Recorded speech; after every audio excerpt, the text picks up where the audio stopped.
Alright, now let's see if we can get this to work. Tweet out to the Wazo, share out the Bucket Faces, put the live chat, and...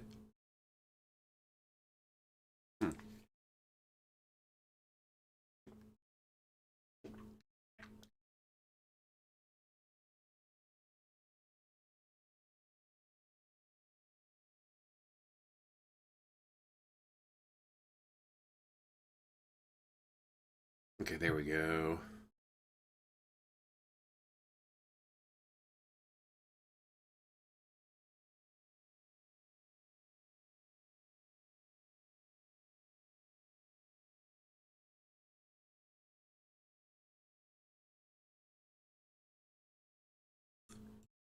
Alright, there we go. Now we should be live and ready to go. Holy shit. My bad, I know.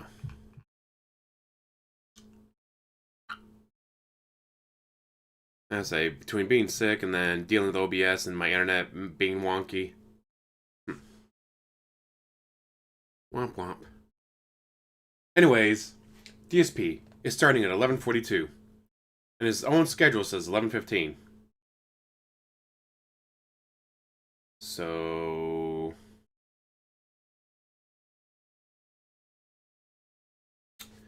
DSP, why?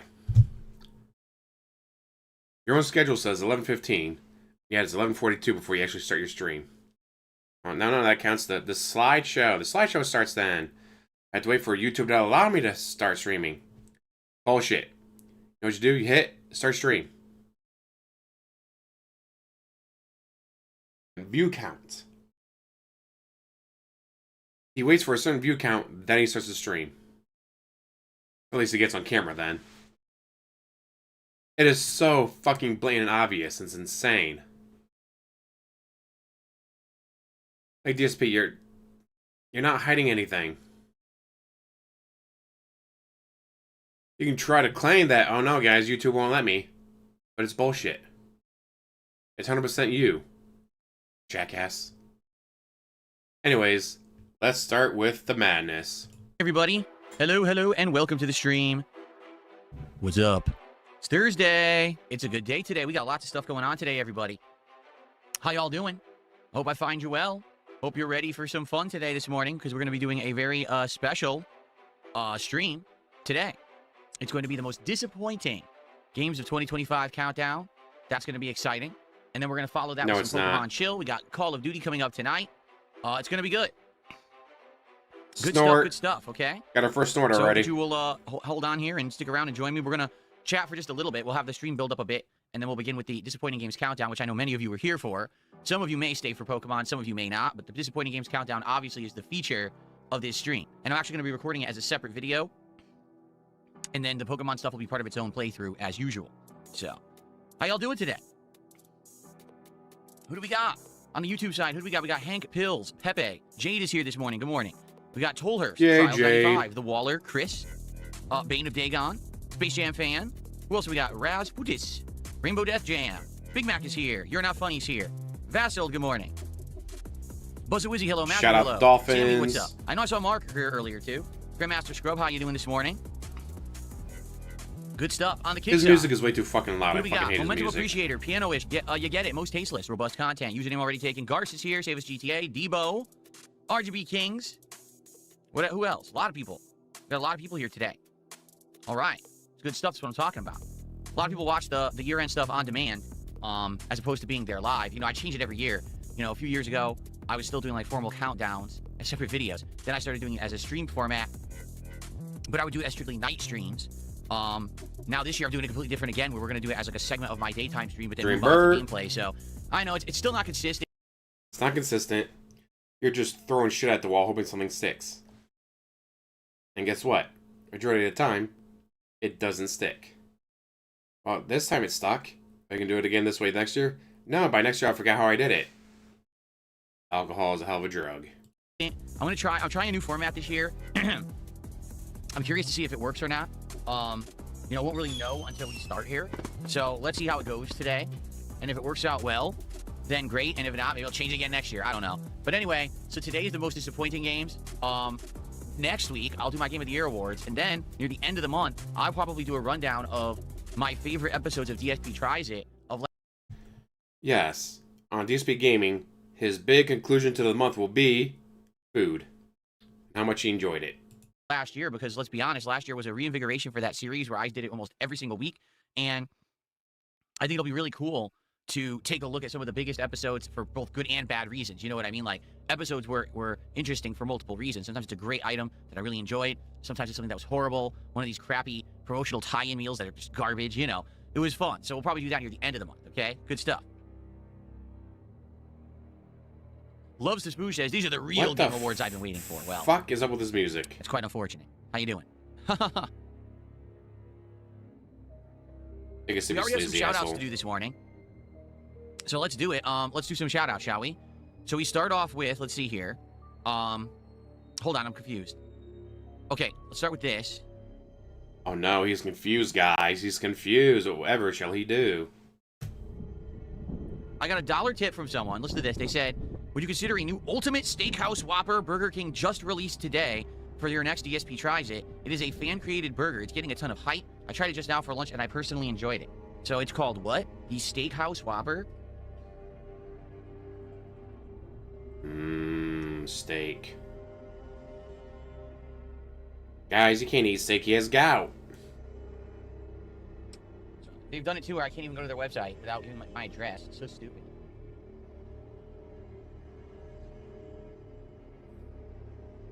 This is Whopper by You. That's what it's called, Whopper by You. So here it is. Ultimate Steakhouse Whopper. What the fuck is up with this music? Is this supposed to be a horror film? DSP. You're supposed to be playing music to attract people, not scare them off. And God, what an angle. Like, I thought the whole point of having, like, two monitors so you can look at the camera and the monitor at the same time. I'd be looking away from the camera. Like, what the fuck is up with this angle? Can you imagine you're doing the news and the camera's doing this angle instead of at the actual person doing the news? It's just a Whopper with bacon. It looks like Swiss, mushrooms, and onion rings. Is that really Sounds delicious. So it's... Oh, come on. Yeah, look. Swiss, Whopper patty, bacon, mushrooms, and a peppercorn aioli. I mean, it's ingredients they already had. Besides the peppercorn aioli, they've had all that other stuff already. I mean, if you really want me to do that for the next DSP Tries It, I'll do it. Here's the preview. Oh, it tastes like a Whopper with onion rings on it. Okay, the peppercorn aioli's interesting. Either it's good or bad. That's it. There's nothing to say. Like, this is the problem with these places. They're not trying anymore. DSP, you're not even trying. Like, really? That's your review? You haven't even tried it and that's your review of it? With DSP, you can say the same thing about anything. Alright, guys, we just had a new Taco Bell item. Guess what? It's tortilla meat and cheese. Like all the other Taco Bell items. Alright, guys, we just had this burger from Wendy's. Guess what? It's a burger from Wendy's. It's a square patty. If this is how you're going to be with your food reviews, like, dude, that's literally what food is. Guys, I was having this Italian. Guess what? It's pasta with sauce and some meat. Well, yeah, that's Italian food. What did you expect? If you don't want to do it, just say you don't want to fucking do it. But to be this pedantic asshole to your audience... Mind you, this person gave him money for this. He got given money, and he's treating the fan like this. Like, that's not a new item, by any means. That's a Whopper with the onion rings on it and other things they already have on the same fucking sandwich with a new sauce. They don't actually invent new items anymore. And that's the problem. Like, I know exactly what I'm going to say. It's not interesting to me because there's nothing actually new on that sandwich. If they actually tried and put effort in, then it would be more interesting. But they don't. How about you try putting effort in, jackass? Oh, you know, like Taco Bell, Burger King, Wendy's, they're all doing this. They just take existing things they have and smash them together. It's new. No, it's not. I could have literally ordered that right now if I wanted to. Anyway, I'm not shooting you completely down. I'm just saying that's not a very exciting offering to me, especially because also there's nothing else to try. Like, if I were to order that, what else would I get with it? You're not going to get onion rings. There's onion rings on the damn thing. You know what I mean? Like Burger King is so boring now. They really haven't tried in years. And the thing is, I used to do Burger King all the time for DSP Tries It because they actually used to put effort in. They would actually have new products. They just don't anymore. Unlike you, who's never put effort into his content. So, you guys let me know. And we'll see. But the earliest that would be is next week, like or maybe early next week. Because like I said, this week we weren't doing one. We were purposely skipping it because I'd done so many last year. I wanted to give it a little bit of a break. Maybe early next week. Let's talk about it maybe over the next few days. Okay? Okay.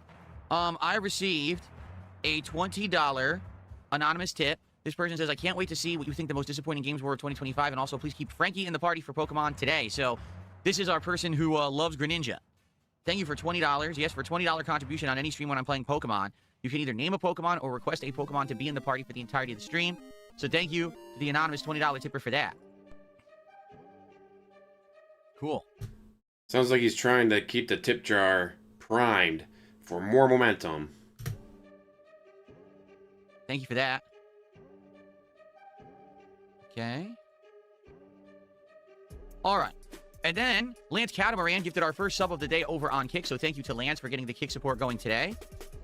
Momentum. I appreciate that. And then there was a $2 super chat from Trials95 who says, I have to go back to work, but I'll be listening in. Sounds good.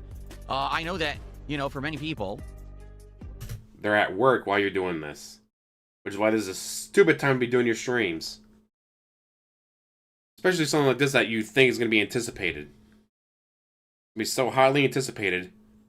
Why not keep it as a night stream? That way people in your area can watch it live at an early time. People in my time that want to stay up late can watch it. And you should do it on a Friday. You should do it. I know he's doing Street Fighter Friday night, trying to get some Jack's Razor money, but you should be doing this on Friday night. Not in the middle of the fucking workday on a Thursday, jackass. my live streams take place during the day when you're at work, and a lot of people either just listen to it in the background or they actually get caught up after the fact with the on-demand video. So rest assured, this will be recorded, and it will be uploaded as a separate upload that just disappointing games. Oh, please, Nintendo, get him for this shit. Please get him for this shit.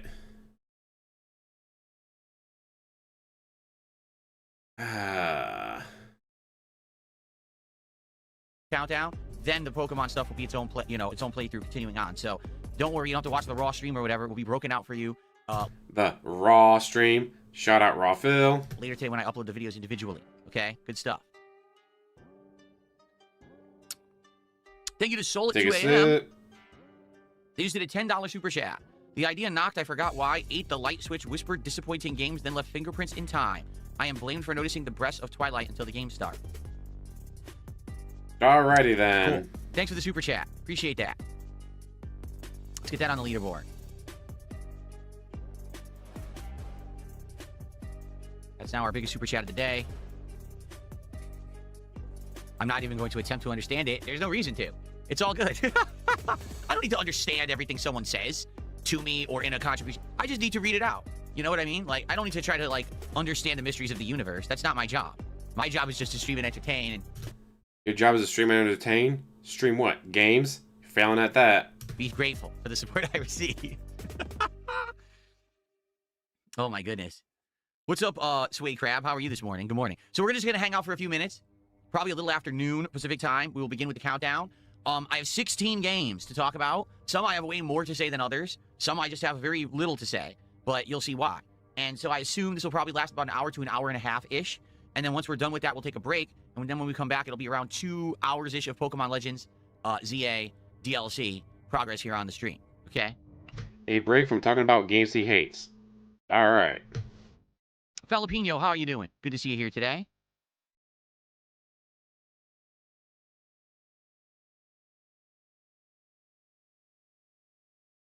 What the fuck is up? DSP, change the fucking music. That's true. Bookworm says, sounds like something that the guy who used to super chat magic card descriptions. You're right. There used to be a guy, I actually think it was Tips. They used to come by every day, and they used to do like a small contribution, like $1 or $2, but they would always have like a description of a magic card. I think they had like a deck of Magic the Gathering cards, and every day they would just, like post up one, and I would read it out and be like, I wonder what card this is supposed to be. That was fun actually. It lasted like a year. How am I today? I'm doing good.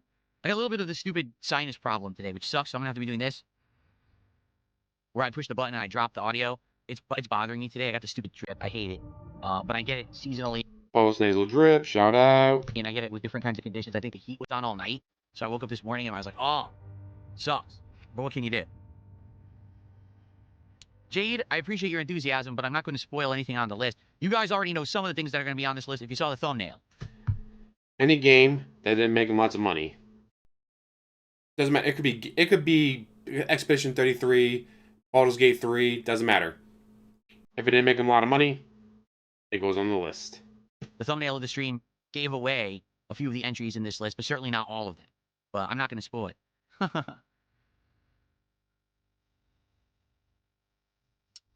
No, Flonase and Zyrtec do not work, Pepe. Those are for allergies, and those are for congestion. I don't have either. This is not congestion, nor is it allergies. It's postnasal drip, which it flares up with certain kinds of conditions in the air or weather. And like I said, because the heat was like blasting all night, I woke up. And I'm betting gout. And drinking. Drinking way too much fucking alcohol. This morning, I was like, oh, first my throat was dry. I was like, oh. And then the drip started. I was like, oh. They don't actually work for me. They don't do anything. What AI did I use for the thumbnail? Grok. X's Grok. Because, I have the monthly low-end premium sub on X. I don't get paid for the expensive one. That one's ridiculous. It's like insanely expensive. But I think I pay like $5 or $6 a month or something. I don't know what it is.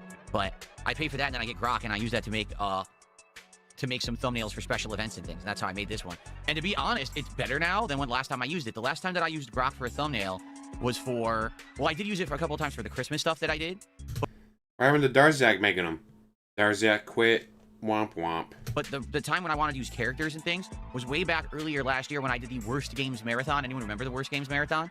So when I did that marathon, I made a thumbnail that was like Gollum and King Kong and who else was in that?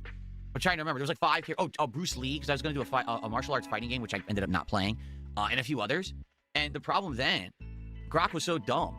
You'd be like, so give me a picture of, Gollum, Bruce Lee, and King Kong standing in an alleyway. And it would generate the picture, and there would be 3 Gollums. And you're like, what the fuck happened? Why are there 3 Gollums? Like, I didn't tell it to do that.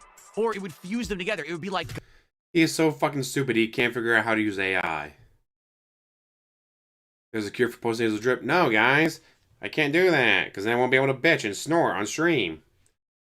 I'm doing better than I was a few days ago. How about you guys? Gollum in like a kung fu outfit looking like Bruce Lee with a Bruce Lee hairdo. Like it fused the characters together. Like I didn't tell you. I mean, that's actually not a bad idea if you ask me. To do that.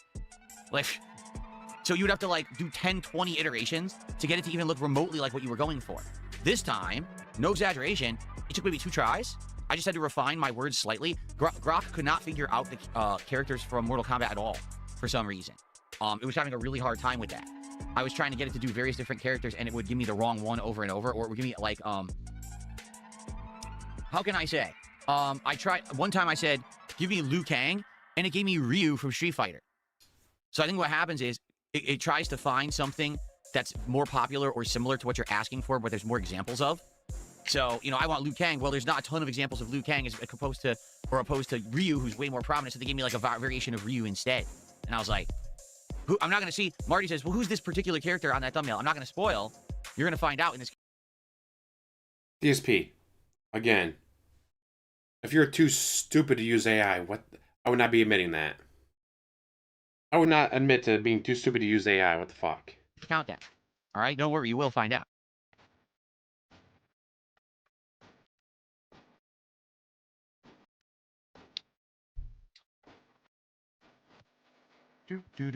What's up, King Michael? Good morning.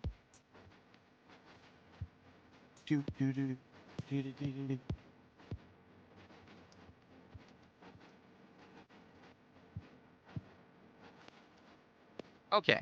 Oh, by the way, so while we start this countdown, FYI, there will be interaction. If there's contributions or whatever, I am going to shout them out.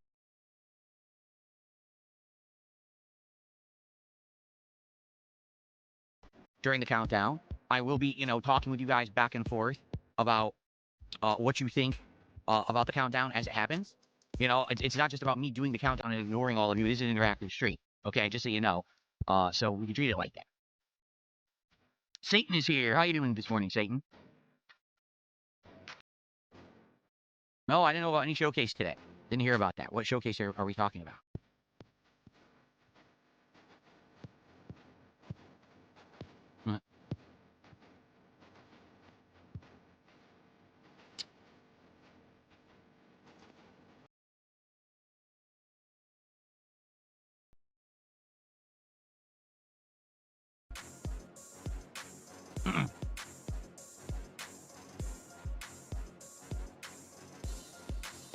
How's the weather today? Cool.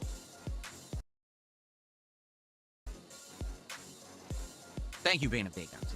A little bit of the shirt. Thank you. Appreciate it. What kind of water do I drink? Filtered water. Filtered through a pure water filter in my refrigerator. And it tastes good. Have you ever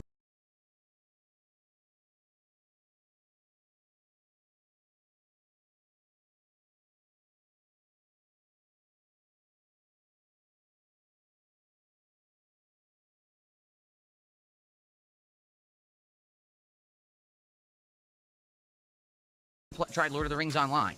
I bought Lord of the Rings Online. Tried to play it on a PC when it was a new game. It would not run. And then I went and I registered for their help forums at one point to try to get help. And they didn't even respond. When I was like, technically it just crashes. I don't know what to do. They never responded. So I never played it. At one point, I think it was popular, right? Like, I was into MMOs at that time. I'd been playing EverQuest. Then I played City of Heroes, City of Villains, Final Fantasy 11, and World of Warcraft. So I liked MMOs, and, you know, Lord of the Rings was right up my alley. But it literally just wouldn't run. Music's too loud. Oh, you're right. It is a little loud. Oh, shit. How did that happen? Honestly, the reason he's so oblivious to how insufferable he is: A, narcissism. B, he's fucking stupid. C, ego. Majority of that's going to probably be ego. Hello, Mega Man. Welcome. Thanks for letting Space Cat know. That'll run Windows 95, or in his case, it was what? It was Windows 8. He was using Windows 8 when Windows 11 came out. Windows 11 came out and he was still using Windows 8. Music is a little loud. I'll lower it. Thank you for telling me. That's better. There we go. True, Mega Man. Ego narcissism, kind of the same, but a little different. Ooh. Like difference between Really? pride and Well, ego. One of the top 10 MMOs in the world. That's interesting. What's up, Game Boy? Good morning. How's life treating me? Pretty good, except for the nasal drip I got this morning. But outside of that, everything's good. Oh, that he's blaming it on running the heat. Has nothing to do with the booze you drank, right?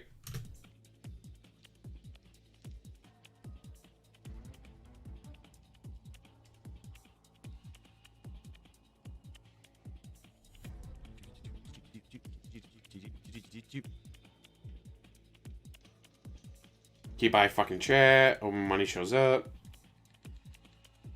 Grandmaster Scrub, you could just check out my series from last year if you want those answers. He says, what was your personal game of the year and worst for 2024? Go check them out. The series. Go check it out, because I don't fucking remember. XP was the best. I loved XP. 7 was good. 10 was good. 11, yeah. Because see, if they just re-rolled out XP, I'd jump on it in a heartbeat. It already is, Dasher P. Already is 1.25. They're live on the channel. Only way to watch him. Watch him eye fuck chat and shake the chair. Alan the Baller, how are you this morning? Good morning. It's called New Game Plus, the event. Oh, yeah, I never heard about it.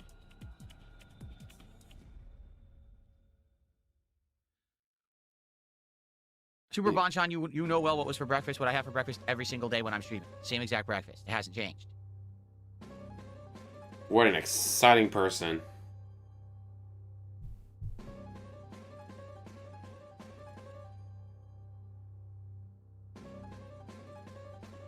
You're a pianist behind me? Where is this coming from? What is this music? It's scary. Fuck. That's legit creepy music. That's like a horror movie soundtrack playing right now. Like, what the? Will I be interacting with Kick Chat today? No. Way to be an asshole. No, last year Grandmaster Scrub, it's its own playlist. I think I just... That's really, really, really boring? No, you don't say. Kind of error because I made a typo when I made the final log. Oof. But 9,321 bands.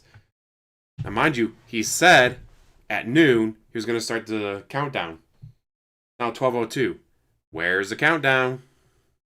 called it, like, DSP's year-end series, and you can find it for 2024. You should be able to.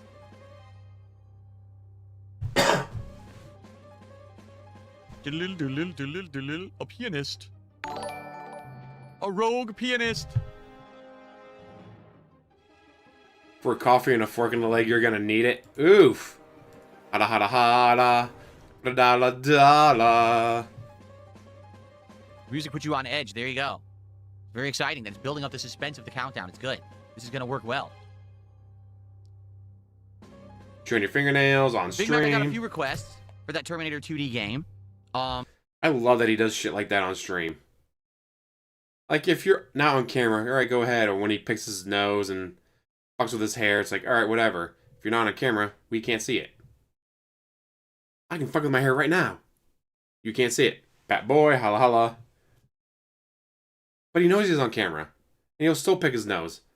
He'll still mess with his hair. He'll still chew on his fingernails. He'll still, like, scratch something off of his body and then look at it and then stick it in his mouth.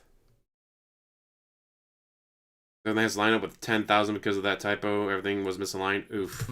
Like, I was all for it, and then I found out it's incredibly short. And I said, well, if we're going to do it, then it should just But you play it multiple times. You play through it multiple times to get all the different endings, jackass. be like a random night stream, but we haven't really had Well, any yeah. empty random night. He 100% bursts and snorts and throat clears into the microphone on purpose. Fucking annoying. Shit, he used to do the bottle crunches on purpose. Remember those bottle crunches? He would literally pick up the bottle, hold next to the mic, and crunch it. On purpose. Streams coming up. There's just a lot going on. Like, I would do it if people really wanted it. But there's like a lot of different ideas people have had. Like, someone just reminded me the other day, they said, didn't you remember that you bought the Super Mario Lego that you said you were going to build in January? I was like, oh, no, I completely forgot. It's right there in my closet. And I said I was going to start building it. I was going to do like once a week. In the closet? Oh shit, you're never gonna be able to get that back out. Late night chill streams. With my new setup, I now have these Rode mics. So I was going to use the Rode mic. So when I'm building it, the mic is still at me. So because the problem was the mic didn't pick up my voice well when I was doing it previously. So I was going to do it differently with the Rode mic now and everything. And I was like, oh. So maybe I should start doing that. I don't know. We got a lot of ideas of things to do this month. Just like, are you aware? We're 8 days into January. We haven't even talked about a marathon at all. Which I guess is a good thing. You know what I mean? Like, previously, again, when everything was based around goals and hitting milestones and support, we basically were always like, oh, God, what's the next thing that we have to plan, that we have to do? And now it's not like that anymore. Now We had to plan, we gotta do, we gotta have. just enjoy whatever I'm doing every day. And it's a lot of gaming recently. Like, we've been playing a heck of a lot of fun games. And that's obviously a good thing. But now it's like, well, when do we going to do the next marathon? I don't know, when we feel like it. Like, have we had an idea for one yet? Not really. So maybe we don't rush it. Maybe we wait and we do one when we feel like doing one. What we have to do is we have to now change the marathon timing again because we've been doing it late in the month. But remember that my birthday is the first week of April, and we always do a marathon on my birthday or right around my birthday. So we need to reposition the marathons to be like the first week of the month again. So maybe we do a marathon first week of February. Could. I don't know. We got to think about what we want to do. Take a sip. Yes, we've all heard GTA 6 may be delayed again, but it's all nonsense. It's all the same. Here's what's going on with gaming news today. They like to report the obvious and act like it's breaking news. Like just last week, there was this If GTA gets delayed till 2027, this will be hilarious. article on every gaming website and all game journalists. Did you know that the next version of the PlayStation and Xbox may be delayed because hardware now, the pricing has gone up? Well, think about this logically, okay? Well, yeah, that's true. It could be delayed because the pricing has gone up. Maybe. But what are we talking about? What evidence do we have of this? Has a single person making those consoles even talked about them yet? Do we know anything about the specs of the PS6? I'm pretty sure they have talked about it. That's why the article was written. The fuck, DSP? Well, they didn't have it on Twitter. Well, not everything goes on Twitter, dumbass. Or the new Xbox? Do we know when they're coming out? Do we have any Tomodachi. information at all? No. Literally, someone said, I'm bored today. I need to write an article. And they sat down and said, what's common sense? Oh, if the price of hardware goes up, maybe that would affect the development of the next consoles. Let me just type that out in a paragraph. And then they published it, and everyone picked up on it and said, oh, that's a news story. No, it's not. Something that's a hypothetical common sense thing doesn't mean it's a news story. So, for example, this whole GTA 6 thing, right? This is all based on Jason Schreier, the industry journalist, who has written some really good articles before. In fact, I actually recommend he did an audiobook, a book that was turned into an audiobook about game development. And it covered the development Like you would read a book. I don't even know if you would actually listen to an audiobook. of games like Destiny and stuff like that. It's actually really good. My wife and I listened to it a few years ago, and we really liked it. But he's one of the guys Bullshit. You can't read. who, when things are slow, he'll just, like, do some boring-ass shit, and present it like it's a big. Yeah, his beard is off kilter. What the fuck? Let's see, reverse. The right side of his face, like the right side of his beard, has more hair than the left side. The fuck, DSP? How long have you been shaving and you can't figure this out? How long have you been shaving and you can't figure out how to fucking shave your face? This is pathetic. Like, come on, my dude. My guy. What the fuck? Take a look. It's in a book. Event or a big article. So he's the one. He published this article. Well, GTA 6 may not be ready because some of the quests may not be done and the testing hasn't been done yet. It's like, well, yeah, well, let's think about it. We haven't seen any gameplay yet. We haven't actually seen any real advertisement for the game whatsoever. We're not getting any information from Rockstar. This is called common sense. If it was ready to be presented because the game was done, we'd know about it already. So all you're doing is you're relaying matter-of-fact. We would. Maybe they keep it hidden. Maybe they keep it delayed. Just to make sure that it's perfect. I think one thing with GTA 6 is, unlike a lot of games, Skyrim, Bethesda, that they're not going to risk putting out a buggy mess. They are not going to risk putting out a shit show. When GTA 6 drops, they're going to make sure they have done everything they can to make it a fucking masterpiece that fucking works. So yes, it will definitely be delayed, in my opinion. They're not going to pull a Bethesda, and they're not going to pull a Cyberpunk 2077, No Man's Sky. There's not going to be a, alright guys, we came out with the game, but you got to wait 6 months for it to actually be playable with patches and updates. Not a fucking chance in hell. I say Path of Exile 2 is still in early access and all that. And people are still bitching about it, so. DSP, yes. It is common sense it'll be delayed. Because I'm definitely thinking they're going to make sure that this game fucking works.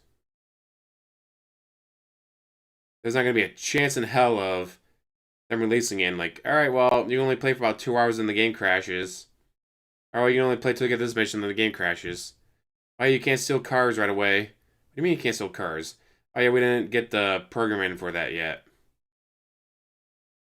You didn't get the programming for stealing cars in Grand Theft Auto? No, not yet. Like, that game is gonna drop. It's gonna be fucking amazing.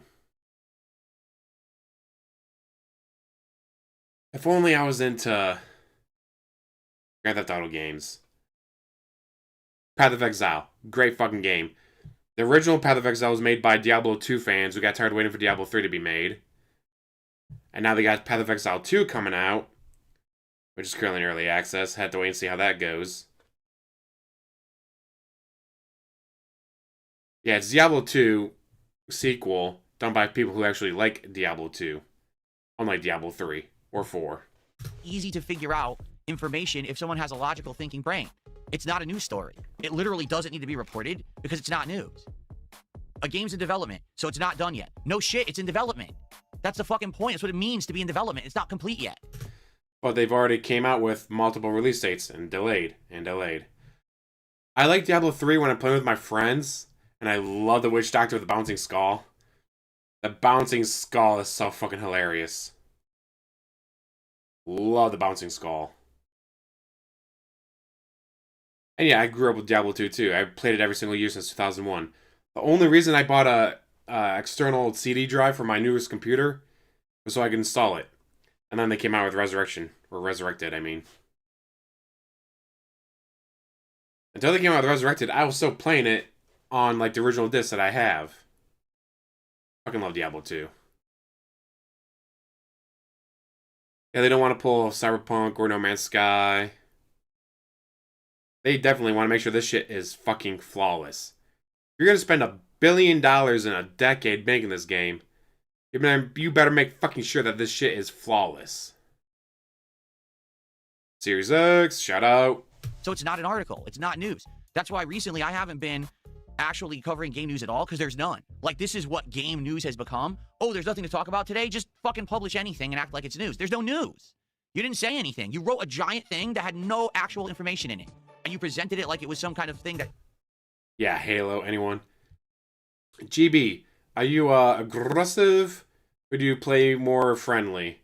Because I love how they made it that if you're aggressive, you get these, not bounties. Oh, what is it called? Not forums.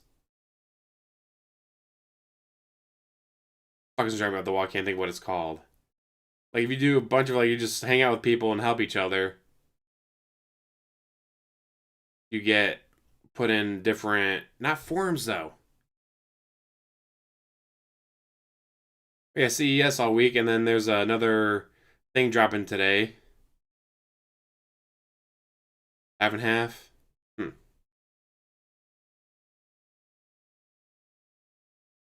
Everyone needs to talk about, and then every single YouTuber, every fucking streamer, every person on X, every person on the gaming journalism, all report on it like it's news. It's not fucking news.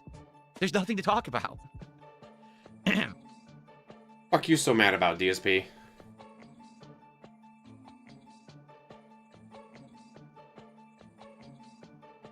Like, he sounds legitimately mad about this.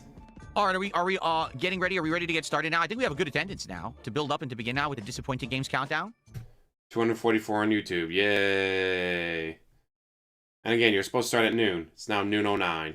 All right, so again, to reiterate, during this countdown, it will be interactive. As I do these countdown and we go through and look at games and stuff, okay? 100%, I'll be reacting and responding to you guys. Sneaky little burp there. If there's contributions that come in, I will shout them out. Okay, so definitely, you know, treat it like that. It's not like this is an on-demand video that I'm playing on the channel or anything. But this should be fun. The way I'm doing it is the 2 PC setup. So I'm going to play clips from my playthroughs on one end here. And then I'm going to react to the clips, basically, and give you my opinions on said game and why I think that it was a very disappointing game. Okay? So we're going to jump back and forth a little bit between the stuff as we do this. In fact, maybe, I'm trying to think how to do it best. I'm thinking maybe I should move the monitor over, because then I'll be able to see your chats easier. Yeah, I'm going to do that, actually. Let me do that right now. I don't know, maybe think of this beforehand? Do it before the stream starts? No. No.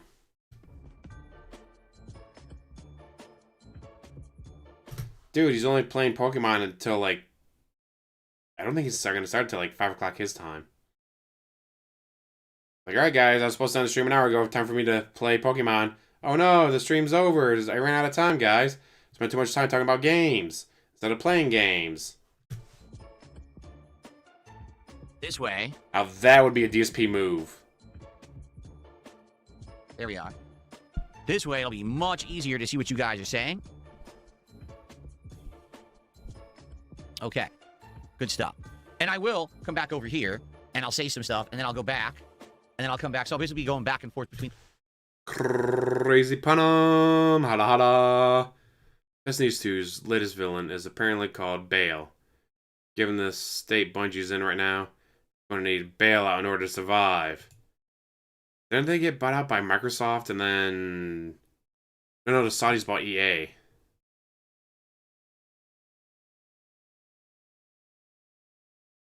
Guys, aren't they owned by Microsoft?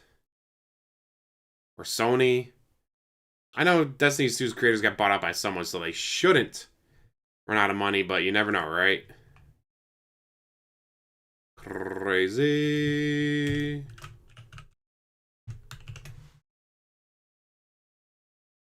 Uh-oh.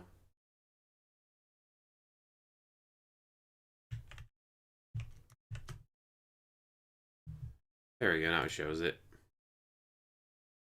The 2 screens, all right? Sony bought them out. Me, right? Even though I moved the microphone, it still sounds good. Because this is like a neutral place for the mic where I can do commentary here, but then I can also be here, right? I like how the mic is very maneuverable now. Sounds good? Does not sound good. Right? Sounds good here. The mic sounds good here. But the mic also sounds good here, right? Because I'm looking at the camera. I'm not using this frame, but it sounds good this way too, right? Sounds good? Okay. Good. It's my first time I'm testing this on the fly. A lot of creators do this. They jump between 2 scenes. And I wanted to test this. See how it works, in fact. Oops, pressed the wrong button. Should have done this before stream. See, so I'll be over here doing Delay, delay, delay. I don't want to be Mr. Delay. commentary on the games as the video clips play, but then I'll be swinging back over here. There we go. To go full screen, to go between the games and stuff like that, okay? So first time trying it this way. If it doesn't work out, we'll change it, we'll figure it out. But I wanted to try something different this year because I have the means to do it now. Take a sip. Okay. Marty says, get a dual mic setup. Have a mic on both sides of the desk. Then I could be in stereo. It's not all that crazy. Like, the Roland Bridgecast only has inputs for one microphone. So I would have to get, like, a more complex audio interface device to even do. Guys, he'd have to spend more money. So it'd be right up his alley. Ramon. Yeah, and it's like, how do you know what games is going to be putting on the list? Whatever games didn't make him money. Ta-da! Do that. I should have a crotch camera for what purpose? Why do you want to stare at my balls? That's disgusting.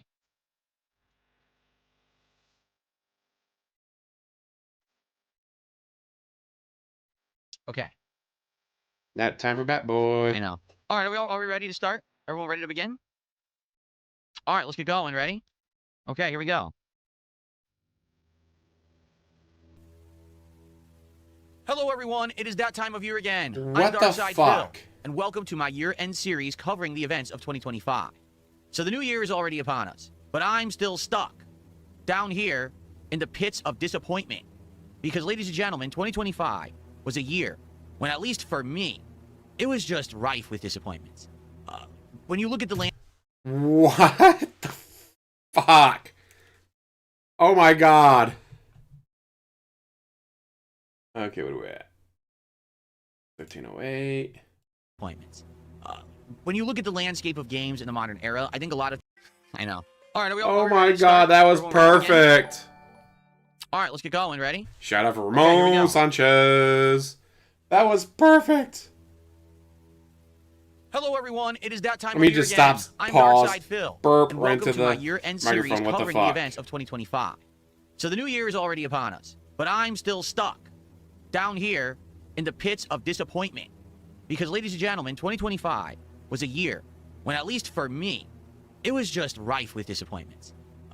When you look at the landscape of games in the modern era, I think a lot Why of am I things so have easily changed amused by that? I don't compared know. to the old days. And what I mean by that is, you used to have these tried and true companies that would put out amazing top-tier games, and you knew that you could trust them. Whether it was a ginormous company that has a humongous history like Nintendo, or a huge game publisher that could do a variety of stuff like Ubisoft, or BioWare, or Bethesda. You used to have your big heavy hitters, and you knew that every year you could trust them to put out quality games. It seems that in the modern day, that's just not the case anymore. You need more drugs and put most up of the with great Phil. games of last year were pretty much from small-time, double...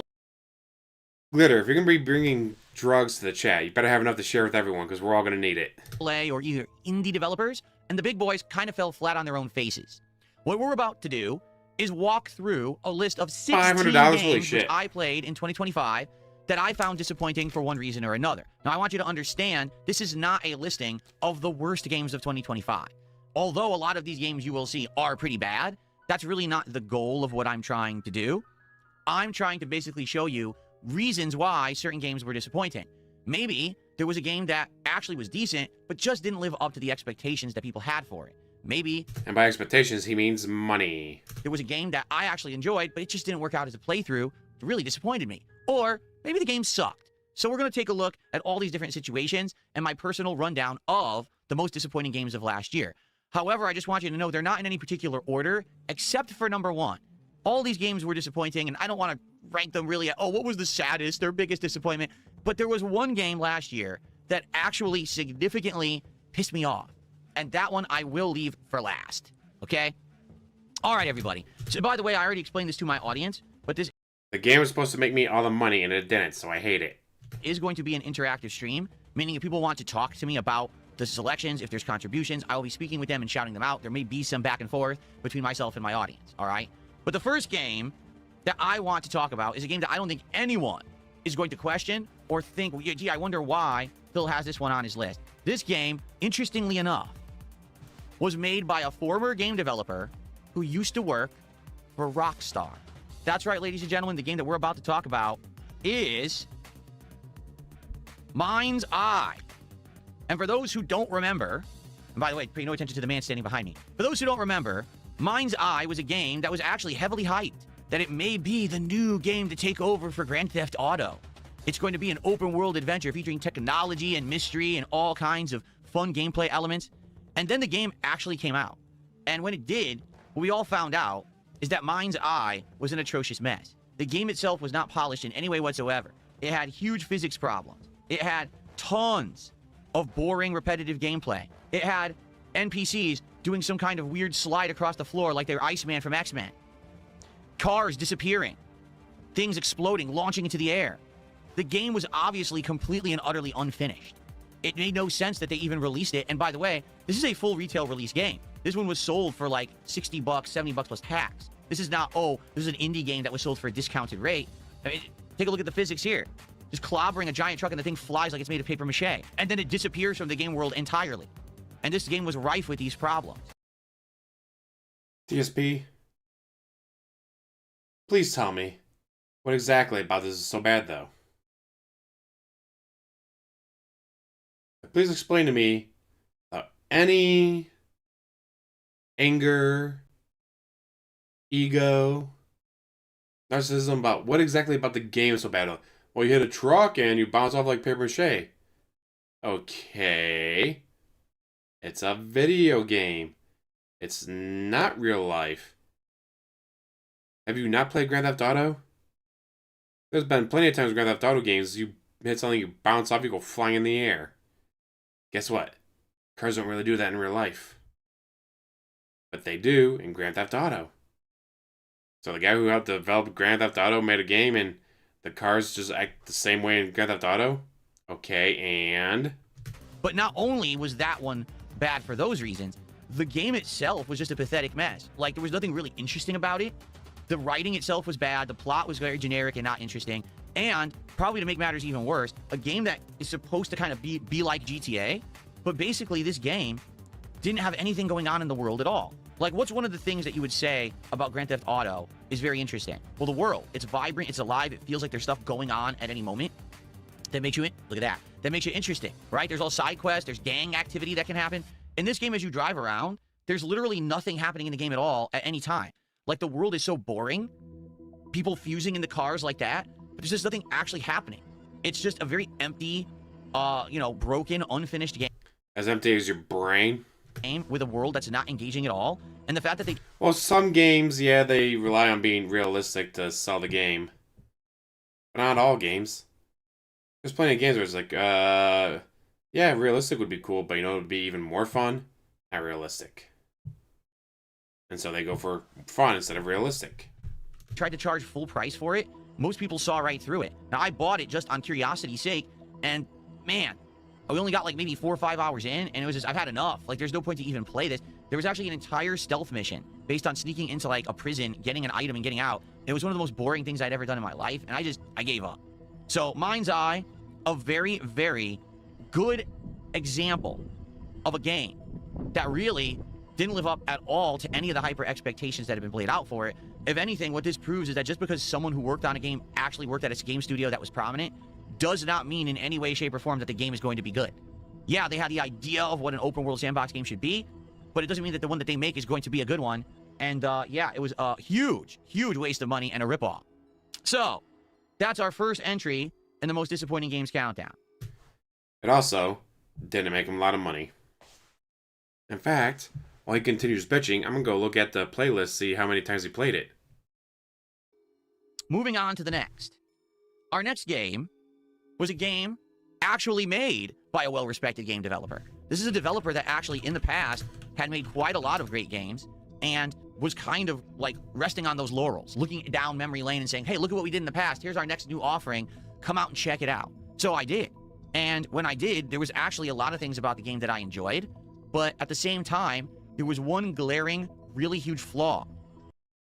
Damn it, I forgot. Even if you search DSPGaming Mind's Eye, you're not going to actually find it. Hey, fuck, I'm powering up before he does. Okay, does...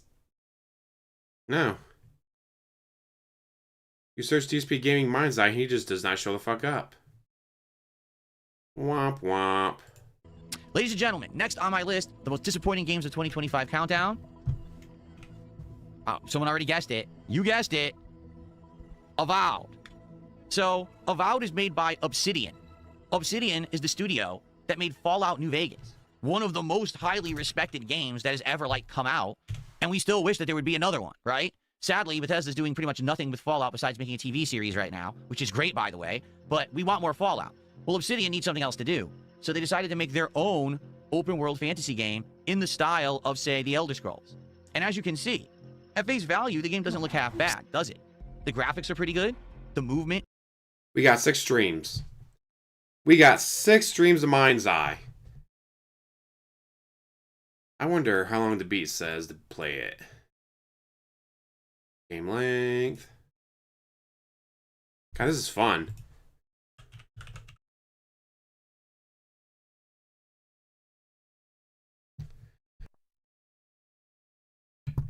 According to how long to beat, it should take about 12 hours to beat the game. He played it for 1, 2, 3, 4, 5. He played it for about 6 hours. Not counting breaks and staring at chat and begging. So if the game takes 12 hours to beat and you played it for 6, you never even got close to the end of it. Because you dropped it because you didn't make enough money. The gameplay elements, the leveling system. In fact, I would argue that if you just play Avowed and explore, you're actually going to have quite a lot of fun. Because I did. Just kind of messing around in the world. I played this game for, I want to say around 12 hours. And I pretty much ignored the story. And I just ran around the open world and messed around with exploration and the like. And every time that I did that, I actually had quite a lot of fun. The open world itself is well designed, looks really good, and just in general is a great time to kind of mess around in. All right? So then wherein lies the problem? Well, the problem with Avowed is that you didn't hit the goal. Avowed, main story, 20 hours. Main plus extra, 47. So he just said, yeah, he didn't even play half of it.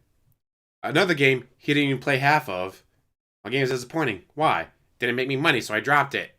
There's a story. And every time that you try to delve into the story of Avowed, you'll find out that basically this studio probably doesn't employ the people who wrote Fallout New Vegas anymore. In fact, they probably don't employ anyone who knows how to write. Because the story of Avowed is one of the most boring, uninteresting, confusing, and just not special things that I've ever seen in an open world RPG. Every time that there's dialogue, every time that there's a development in the story, it's like, what is going on? There's this ethereal voice talking to you and make a choice. Does the choice even matter? It doesn't really matter. And then you got to do a lot of menial tasks in order to advance to the next part of the story.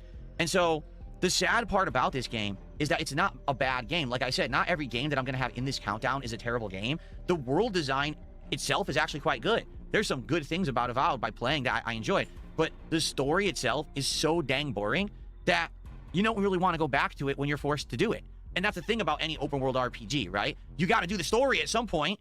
You can't just ignore and put off the story endlessly. You got to get back to it. And every time you do, you're like, oh my God, I wish I could just explore the world some more.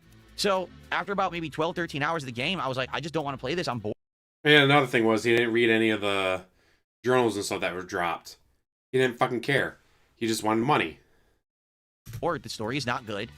And I wish that basically they employed better writers, but they don't. So sadly, that's the story of Avowed. It's just a game that doesn't live up to the hype or I mean, one of the issues between me and him is when he does a poll, you're like, all right, well, if you give me money, I'll play any game you want. Just give me money. He doesn't want to play the game. Majority of the games he fucking hates. But if he thinks we'll give him money for it, then maybe he'll play it. And then when the game doesn't get him money, it ends up on this list. I, on the other hand, go, if I don't want to play a game, I just ain't going to put it on the list. Whenever I do a poll with, 4 or more games, guess what? Every single fucking game I want to play. I'm not going to be like, alright, I don't want to play this fucking game. Better put it onto the poll. And then even better, if you're DSP, tell everyone, do not vote for this game. This game is trash. I don't want to play it. What? Everyone voted for the game? I told them not to pick? Must be trolls. Or, because you told them not to pick it, they all fucking picked it, you dumbass. See, I always make sure if I have a game on a list or a poll, whatever, yeah, it's a game I want to fucking play or check out. Well, of course, every now and then, like, We Happy Few. I definitely wanted to play it. Turns out, yeah, not very good. But that was all me, not the audience. Right, guys, you said to play this game, you didn't give me $10,000, what the fuck? Expectations of anything that Obsidian has ever put out. It's boring to play once you have to get into any kind of dialogue or story. It's just completely uninspired. I wish maybe it was kind of just, you know, Elder Scrolls. In fact, rumor has it, this actually was supposed to be an Elder Scrolls game, but they were outright told by their parent company, Bethesda, no, this can't actually have the Elder Scrolls stuff in it. We're not going to give you the, you know, the IP. So they just turned it into its own thing, and that's basically why it sucked. Now, if you like exploration and side questing, I actually recommend it. But I'm just going to warn you, whenever you get to the story, you're going to be terribly bored. I was, and pretty much everyone who played this game was. That's the major problem with the game. All right. No, the real major problem is it didn't make you money. What do you mean play a game he puts on his top 10 list? I think he actually said it's 16 games, so... That one was a sad one. The good news about Avowed is that it's a Game Pass game. And like some of the games this year that really stunk, at least if a game is going to be bad, if it's a Game Pass game, then at least you're not like dropping money on it, right? And I think maybe in 2020... That's right. Every single fucking penny he made on that game was profit. Every single fucking penny he made on that game was pure fucking profit. Guys, it didn't make me enough money, so I had to drop it because it's boring. Like the gameplay, the story, meh. Every single fucking penny he made was profit. This was the year when Game Pass for some people was a big, big advantage. Because if you don't have to buy the game outright and it sucks, you didn't really lose anything, right? So a lot of these games I tried were Game Pass things that, oh, I didn't really, you know, invest too much. So it's not a big deal that it sucked. But at the same time, yeah, it's disappointing when you get a game company like Obsidian that's done good things before and they just don't know what they're doing anymore. Like, it seems like they've lost their way and the people who used to be good at the company don't work there anymore. Take a sip. All right. Continuing on. The next game on my countdown. Wow. Once again, this style of game I have played in the past, and I've been able to turn, how can I say, coal into diamonds. I've been able to make a game that maybe other people found boring, very entertaining through my commentary. Ladies and gentlemen, this game was one that even I couldn't save in Through your commentary? Bullshit. any way, shape, or form. Some of you have no idea what I'm talking about, and you're probably better off for it. The game that I'm about to tell you about, in my opinion, isn't anyone's good use of time. And if you skipped it last year, be thankful.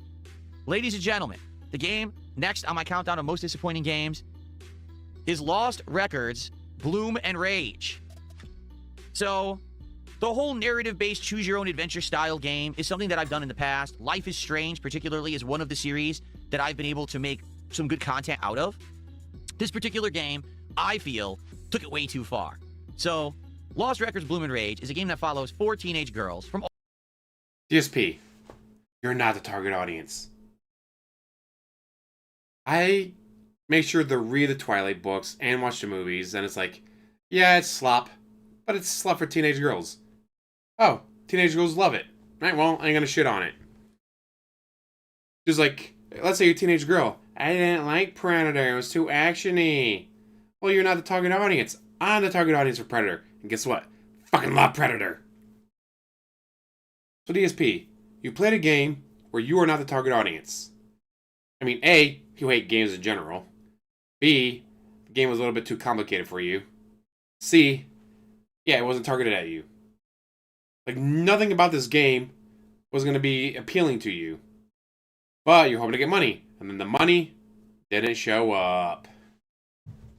All different walks of life who meet each other during this one summertime, and they team up to have kind of almost misadventures. Now, the game's premise is that you're in the future, and these girls have grown up, but they've forgotten actually what happened in the past. They can't particularly actually remember what happened during this particular summer.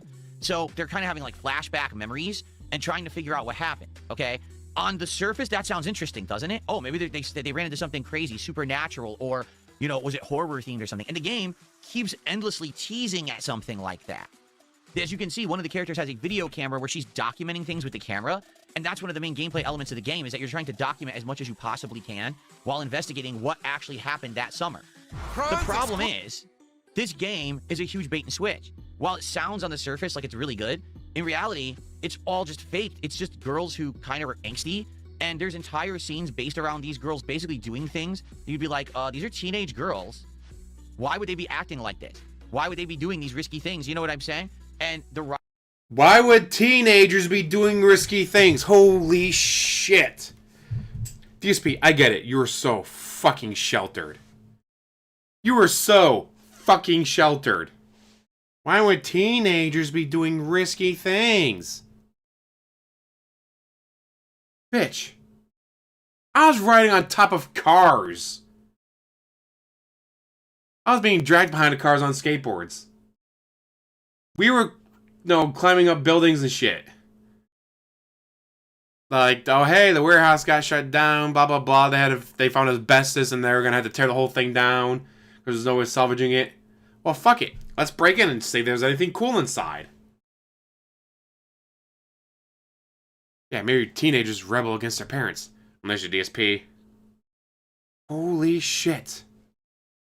DSP, I get it. You were so fucking sheltered. The most rebellious thing you ever did was try to drive on the highway and almost died, apparently. Fucking moron. Just beat Ivy with no upgrades now towards the end of the bank. Holy shit. On Diclonius, why would you do that to yourself? Unless there's a trophy for it. Anyways, I am looking up on his channel. He doesn't even have it on a playlist. Just separate videos. Let's see. 1, 2, 3, 4, 5, 6, 7. About 8 hours long. Gameplay and on the beat says 11 and a half main story. So again, another game he didn't finish. And cashing on 13 credit cards, but he was in his 20s, not a teenager. Holy fuck. I'm just, like, he has me stun locked. Why? Number 1, torture. 2, prudence of myself, I can do it. Alright, alright. And whining about the Wolverine action figure. DSP, holy shit. They're teenagers, why are we doing risky things? Because that's what teenagers fucking do. Teenagers go out and drink and smoke and do drugs and party in the woods and get homeless people to buy them booze. They shoplift because they can't afford the makeup or the booze or whatever they want. Teenagers do all kinds of crazy shit because they're teenagers.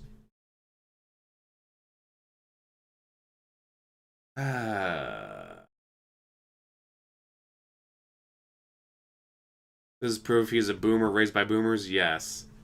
I'm just absolutely stunned like to the thought that, I don't get it, why would teenagers do anything risky? Gee, DSP, I fucking wonder why. Writing itself is incredibly cringy. It's written again, it sounds like the people who wrote the game are trying to either relive a youth that they never lived, meaning they wish this is how their youth was, but it really wasn't, or they just read a whole bunch of like teen books, novels, and they try to regurgitate it into like game form. What I'm trying to say is the writing's atrocious. Like, none of the characters are very likable. They're doing risky things teenage girls should never do. And then yes, they're doing risky things that teenagers fucking do. I shouldn't let it get to me as much as it is, but what the fuck, DSP? I get it. You never did anything risky. You never did anything fun. I mean, part of that's because you never had friends. It's kind of hard to go out and do anything fun and risky if you don't have any friends. and they're lauded as like heroes in the stories, like, but they're not. Like, was bathing until 16, brushing his hair until 17. they're actually doing horrible things. Like, if I wouldn't want my teenage daughter watching this game and be like, oh, I want to do that stuff. No, you wouldn't. It's actually very bad. It's not good role model content. It's really bad stuff. Who says they're supposed to be role models? Whom's the fuck said that these girls are supposed to be role models? What the fuck are you going on about, DSP?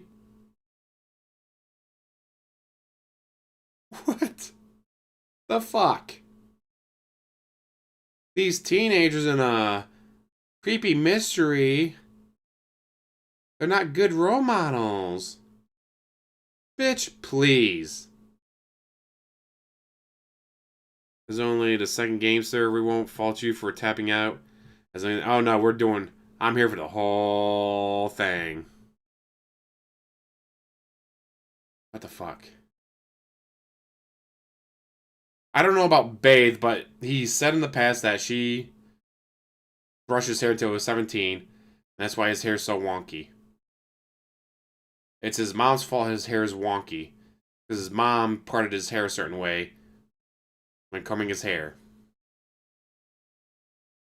Mind you, he was 17. Oh, did you know about 9/11? You know why DSP is mad about 9/11? Because he had a movie date with his mom.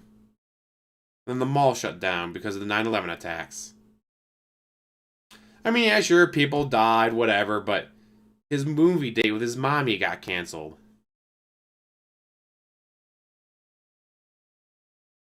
How do you explain to people, how much of a piece of shit this guy is? For him, the issue with 9/11 wasn't the fact that people died, it was the fact that his movie date with mommy got canceled. And that is not a joke. But that's how they present it in the game, which is ridiculous, okay? But to make matters even worse, at the very end, and I don't want to spoil the game for anyone who decides to actually play it, but basically at the very end of the first episode, because there are 2 episodes in this game, there is the most lame, over-the-top, just awful writing. All I'm going to say is, one of the girls ends up having a condition, and they throw it at you at the last minute, and you're like, what? Like, why is this part of the game? This is awful that they thought that this would be a spin or a twist. It's just not well written at all. It's actually quite embarrassing, in my opinion. It feels like I Well, let's see the game you wrote. Oh, wait, you've never written a game. said, the writers of the game are probably adults who wish that this was their youth and it wasn't, and they were trying to relive their angsty adventures. It's just bad. And this is a game that was so bad, I never played episode 2. Like, I barely stomached episode 1. I could barely get through it. And then when... You somehow stretched out episode 1 for that many hours? Wait. Let me do the math again. Just searching how long to be, it says 11.5 hours for the game.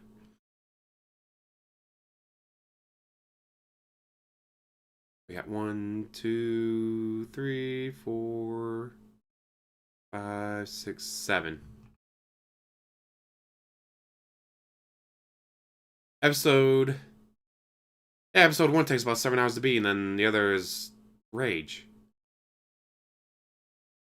DSP. You never finished the game. How do you know the game's good or not if you never finished the fucking game?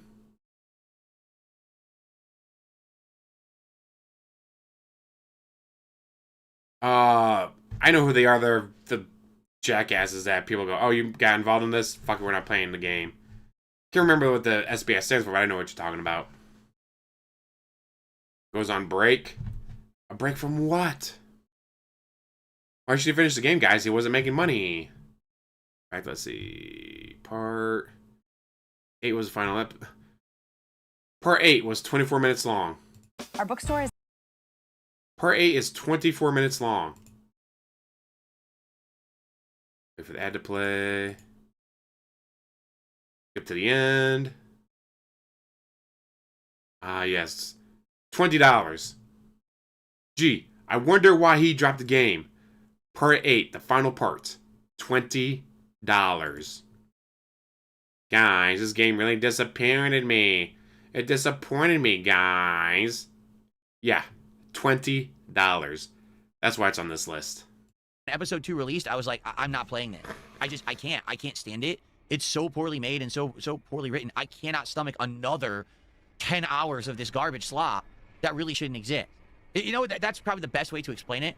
Like, there are some games that are made for entertainment, and there's some games that are made and they tell an interesting story. This is a game that does neither, and is just so badly made that I don't think that it should exist. Like, probably gaming would have been better if it was never made. But of course, you're going to have people who are going to be like, oh, well, don't you know that this is important because it's a game for teen girls? No, it's not. Like I said, the girls in this game are not role models at all. They actually make horrible decisions. They take risks they shouldn't take. They don't have to be role models. Why do you think they're supposed to be role models? What part, any way, shape, or form of this game makes you think that these girls are supposed to be role models? I don't get it. Why are you so hung up on them being poor role models? Who said they're supposed to be role models?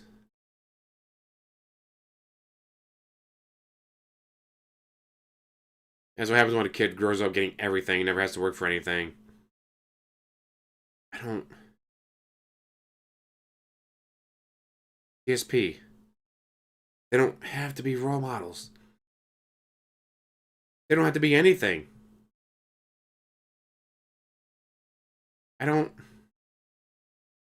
I'm just stunned why he keeps harping on. They're not good role models. Who says they have to be role models? I don't remember whoever makes the game come out. Remember, these are good role models for young ladies. If you don't play this game, it's because you hate young ladies. You must let all young ladies play this game so they get to see good role models. I don't remember ever seeing that for their advertising campaign. Do you? What the fuck? Shout out Lee. I wouldn't want anyone, you know, playing this game and thinking this is how teens should act. It's actually the Oh, he could never watch K-pop Demon Hunters, dude. There's women in it. Cat wouldn't like that. opposite. This is like an instruction manual of what not to do. So, yeah, the game sucks. I couldn't even play the second half because I couldn't stomach it. And if you even give it a look, I'm just going to warn you, you're going to feel like you wasted a whole lot of your time. All right. So, we're only 3 in. I know it feels like we're like 10 in, but we're only 3 games in. Okay. Up next, we have a game that, sadly, is another example of a company that completely fell off.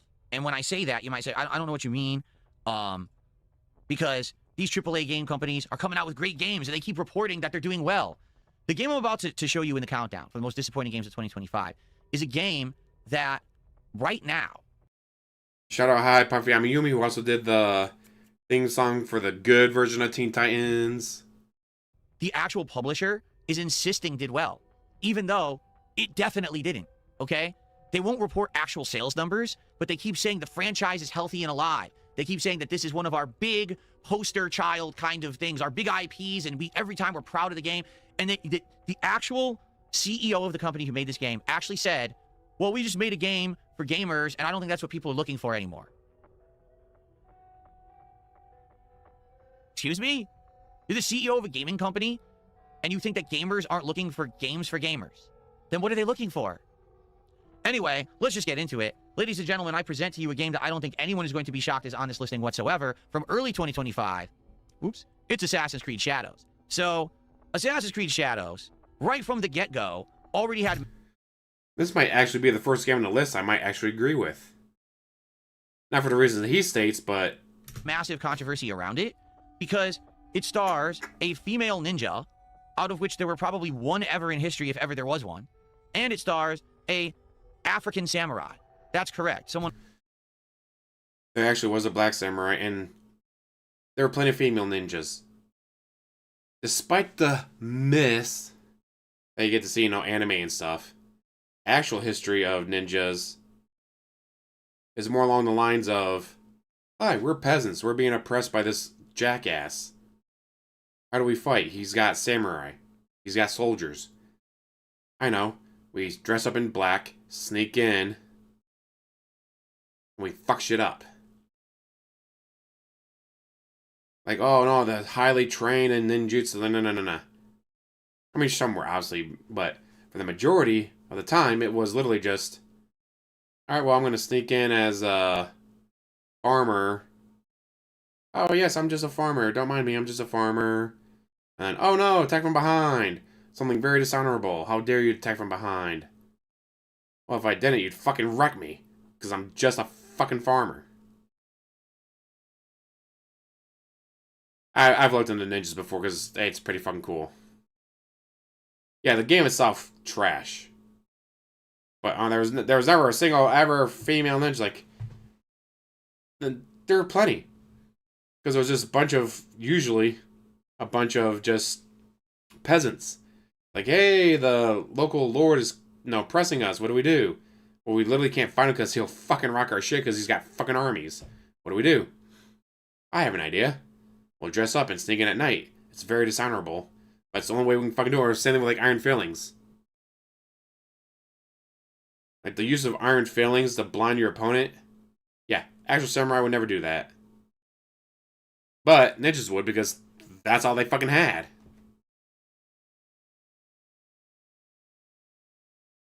And Geishers killers, like, there was no, oh, you had to go to this ninja school and learn to be a ninja. Like, no, it was just, okay, how do we, get this guy that's been oppressing us and, kidnapping our daughters and, hey, we worked hard in the fields for 6 months and he's not going to let us keep any of it. How the fuck are we supposed to eat? He expects us to starve. Well, fuck that, what do we do? I know it takes away the romance of the history, but that's just what they fucking did. That's what they had to do. And because you're looking at it, it's like, well, I mean, how pissed off could you actually get? And it's like, oh, yeah, because like some of the, not all of them obviously, but some of those be like, all right, well, oh, your daughter finally turned 14. All right, well, time for me to have a month with her and then I can return her. Guess what? Some parents didn't agree with that. And so some parents be like, well, our little girl's about to turn 14. You know what the Lord likes to do with 14-year-olds? Yes, we do know what he likes to do with them. How do we stop him from doing that to our daughter? I know. I'll bring in the grain, and then while I'm there, some just a lowly peasant won't suspect me. I'll sneak in and then try to kill him. Like, if you look at actual, like, ninja stuff, yeah, it's, God, the myths, the Hollywood bullshit, the anime bullshit, it's all bullshit. But, like, you get into, like, the actual stories and actual histories and, like, the reasons why the people were doing this and why the people would, go after the lords and stuff like this. Like, you know what? Fucking deserved it. Like, there are so many where, again, like, your daughter finally turned to age, time for me to have her for a week or a month or however long, and then return her. Yeah, guess what? Not every parent agreed with that. And so some parents be like, all right, well, what do we do? Let's fucking stop this shit. And also using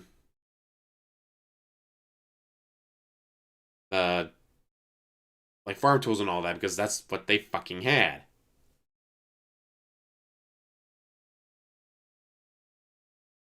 Far Cry 3, Blood of Dragon. Because it was cheap. Good way to get it. Only Far Cry game I've ever enjoyed was Primal, that's just because it was K-Man. Like, holy shit, they came out with something new and unique. Sure shit didn't expect that to happen, ever. Of darker skin, who is apparently a samurai. And immediately people called this out before the game even came out and said, if you're going to finally have an Assassin's Creed set in Japan, why do you have two protagonists that aren't even stereotypical people from Japan? Like, they're the outliers. They're the exception to the rule. We've been waiting so long for Assassin's Creed to be in Japan. Why not actually have a game that's representative of what would happen in Japan? So, right from the get-go, there was a huge misstep when they made the game. But for me, to be honest with all of you, when I actually bought and played the game, I never even got that far. You might say, what do you mean? Because you didn't make money, so you dropped the game. What you're seeing here is representative of the first 12 hours of Assassin's Creed Shadows. Because in the intro, you only play as Yasuke, the Black Samurai, for about 20 minutes. It goes a little bit of his intro cutscenes, but you never actually really play as him in his story. It just goes right to the female ninja. You're then forced to play her story almost tirelessly and endlessly for about 15 plus hours before the game goes back to Yasuke.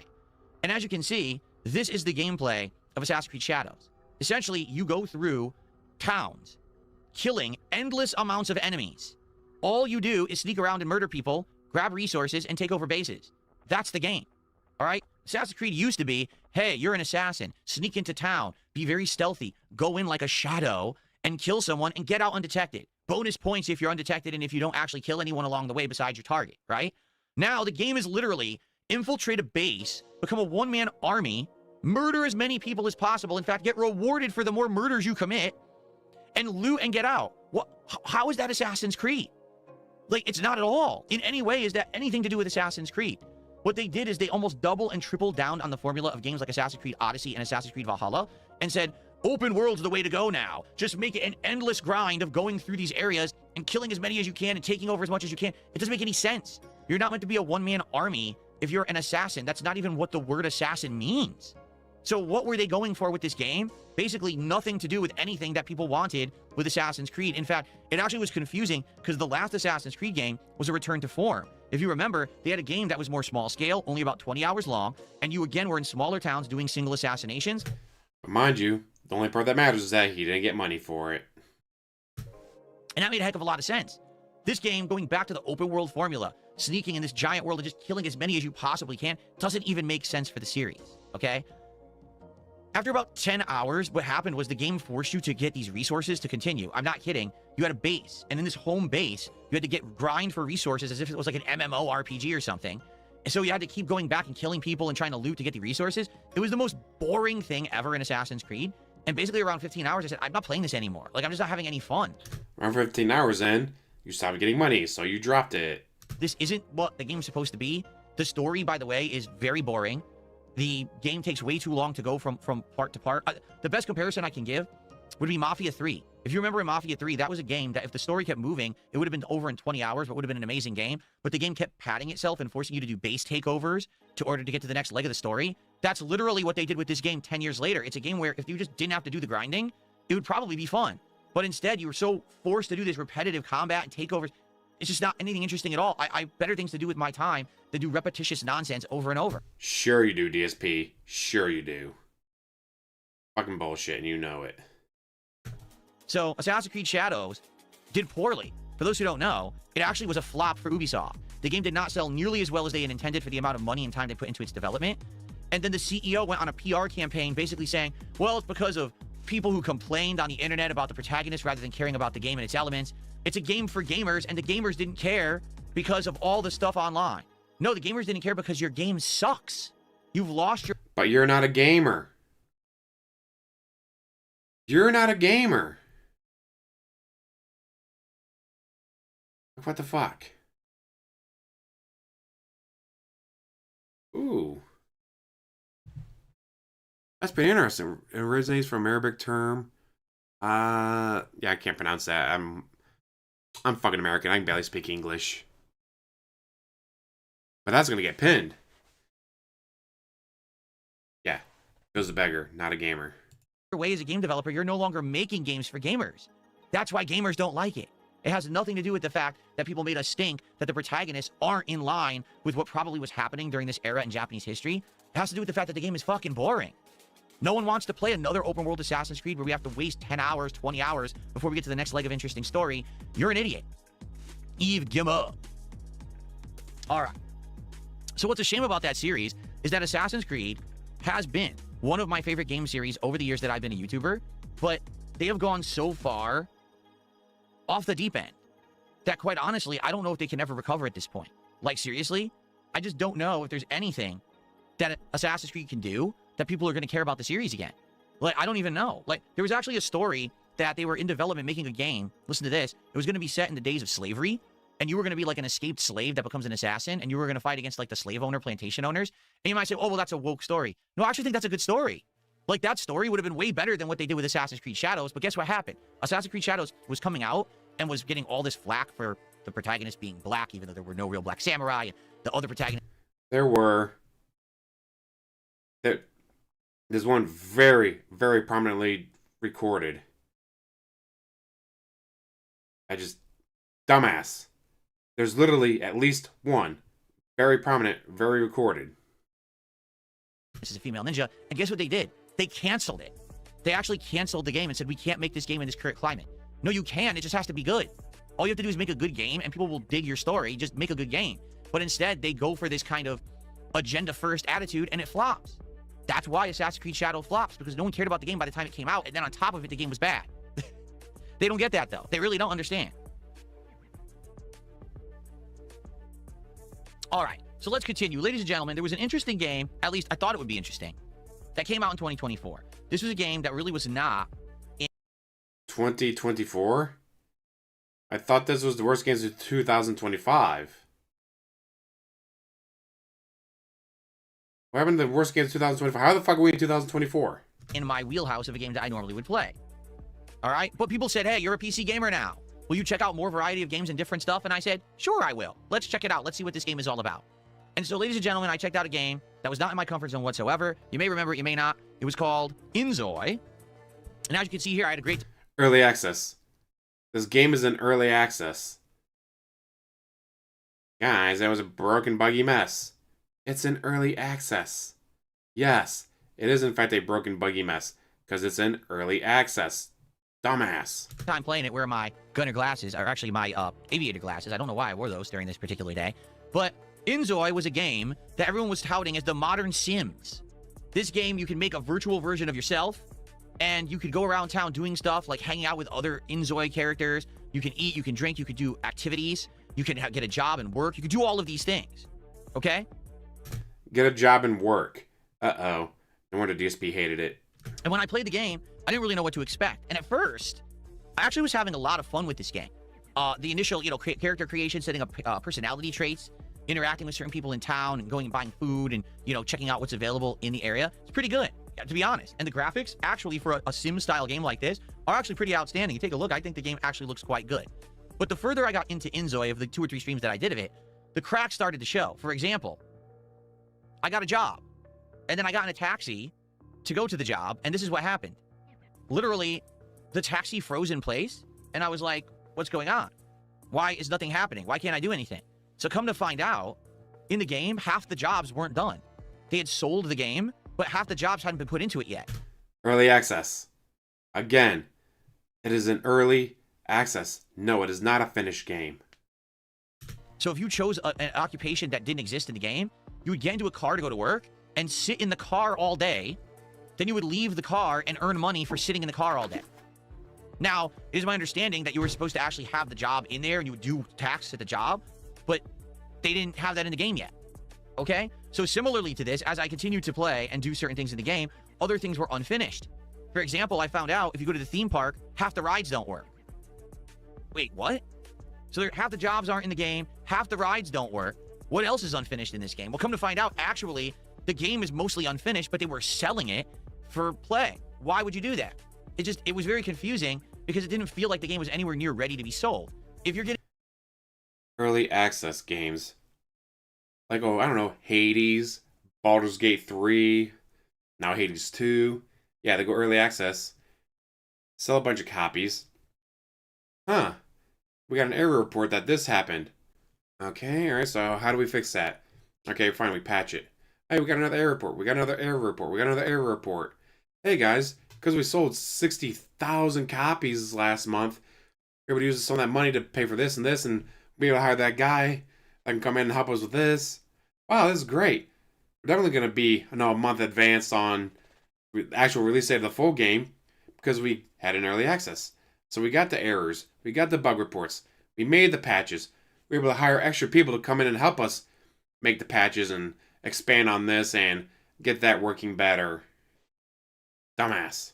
such an early experience with the game, where you can't even do half the stuff in the game, well, that doesn't seem to make much sense, does it? So for me, I was very, very disappointed with the game. But ultimately, the thing that really got me was what happened at the end of my playthrough, which I'd like to show you. Get it, Diclonius. Right here. Out of nowhere, here's what happened. He died. Phil Burnell has passed away. And as I was playing, we were all trying to figure out what happened. Nothing happened. The game is completely broken, and you just randomly die for no reason. My character wasn't sick. Just like in real life. You'll just have a brain aneurysm. You'll just have a heart attack. You'll just have a stroke. My character wasn't unhealthy. My character was actually fine. There was nothing wrong with my Inzoi or Zoi, whatever they were called. They just died out of nowhere. And I tried reloading and replaying. They would always die no matter what at a certain point with no explanation. So there was actually no way to make my character and have them progress past just a few days. It would be instant death for no reason. So the game was literally unplayable because you couldn't get past a couple of days. So at this point, I was like, I'm just not going to play it anymore. Like, it was an interesting idea. It was an interesting thing to try. But man, this thing just doesn't feel like it's finished. It's obviously busted and there's problems. So I never played it again, and I was wondering, you know, would anyone ever ask me? No one literally ever asked me to go back to the game, and apparently the game ended up being universally panned because things were never finished, things were broken, and the game developers just essentially botched the whole thing, which is sad because, like I said, it looked pretty good, the graphics were good, the premise is interesting, but the execution...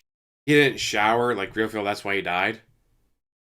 You have to shower in the game? That's pretty neat. That's, what's it called again? Enzoy. I spelled it right. Oh, there's even DLC for it now. Island Getaway. It's free. If you buy the game, you get the Island Getaway DLC for free. Nice.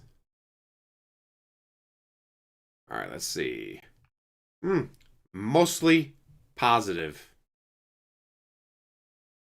Mostly positive reviews. In recent and in total. Sounds like you're lying to me, DSP. You did not expect me to go to Steam and look it up real quick. So yeah, I just went to Steam and looked up the reviews. Oh yeah, they botched it. Everyone hates it now. Nope. Not according to the Steam reviews. It's mostly positive.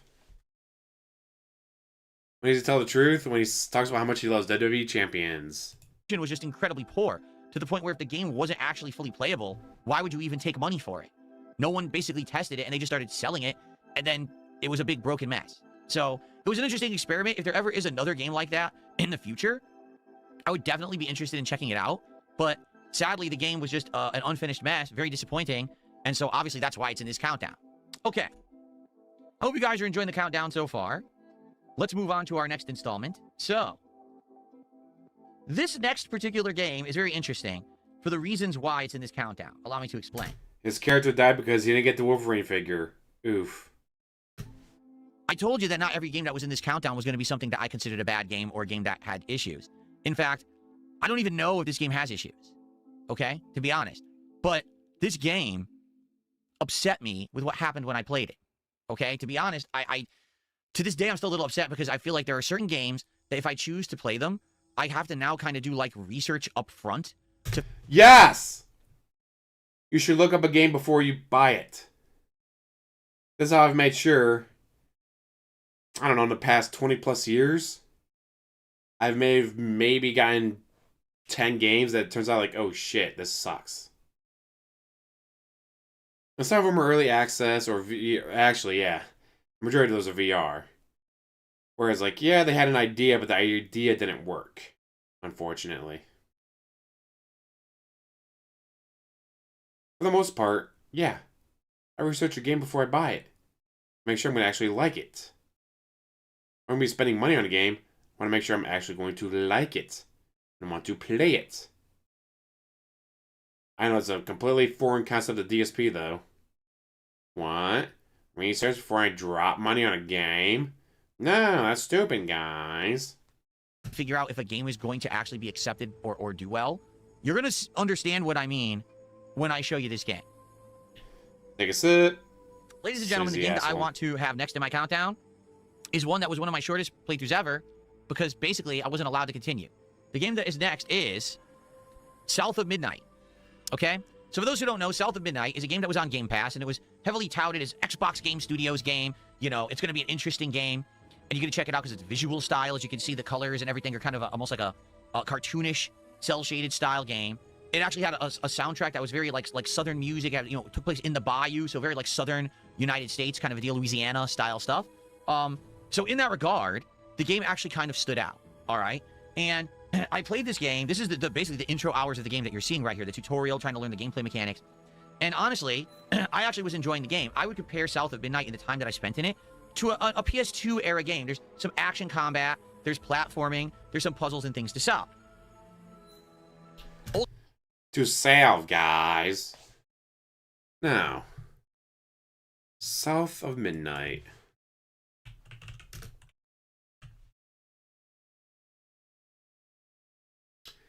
Main story, 10 hours. How long did DSP play it for?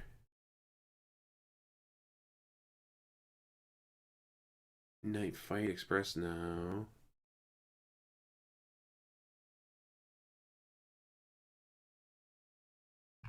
Okay, why is it not finding it on his channel?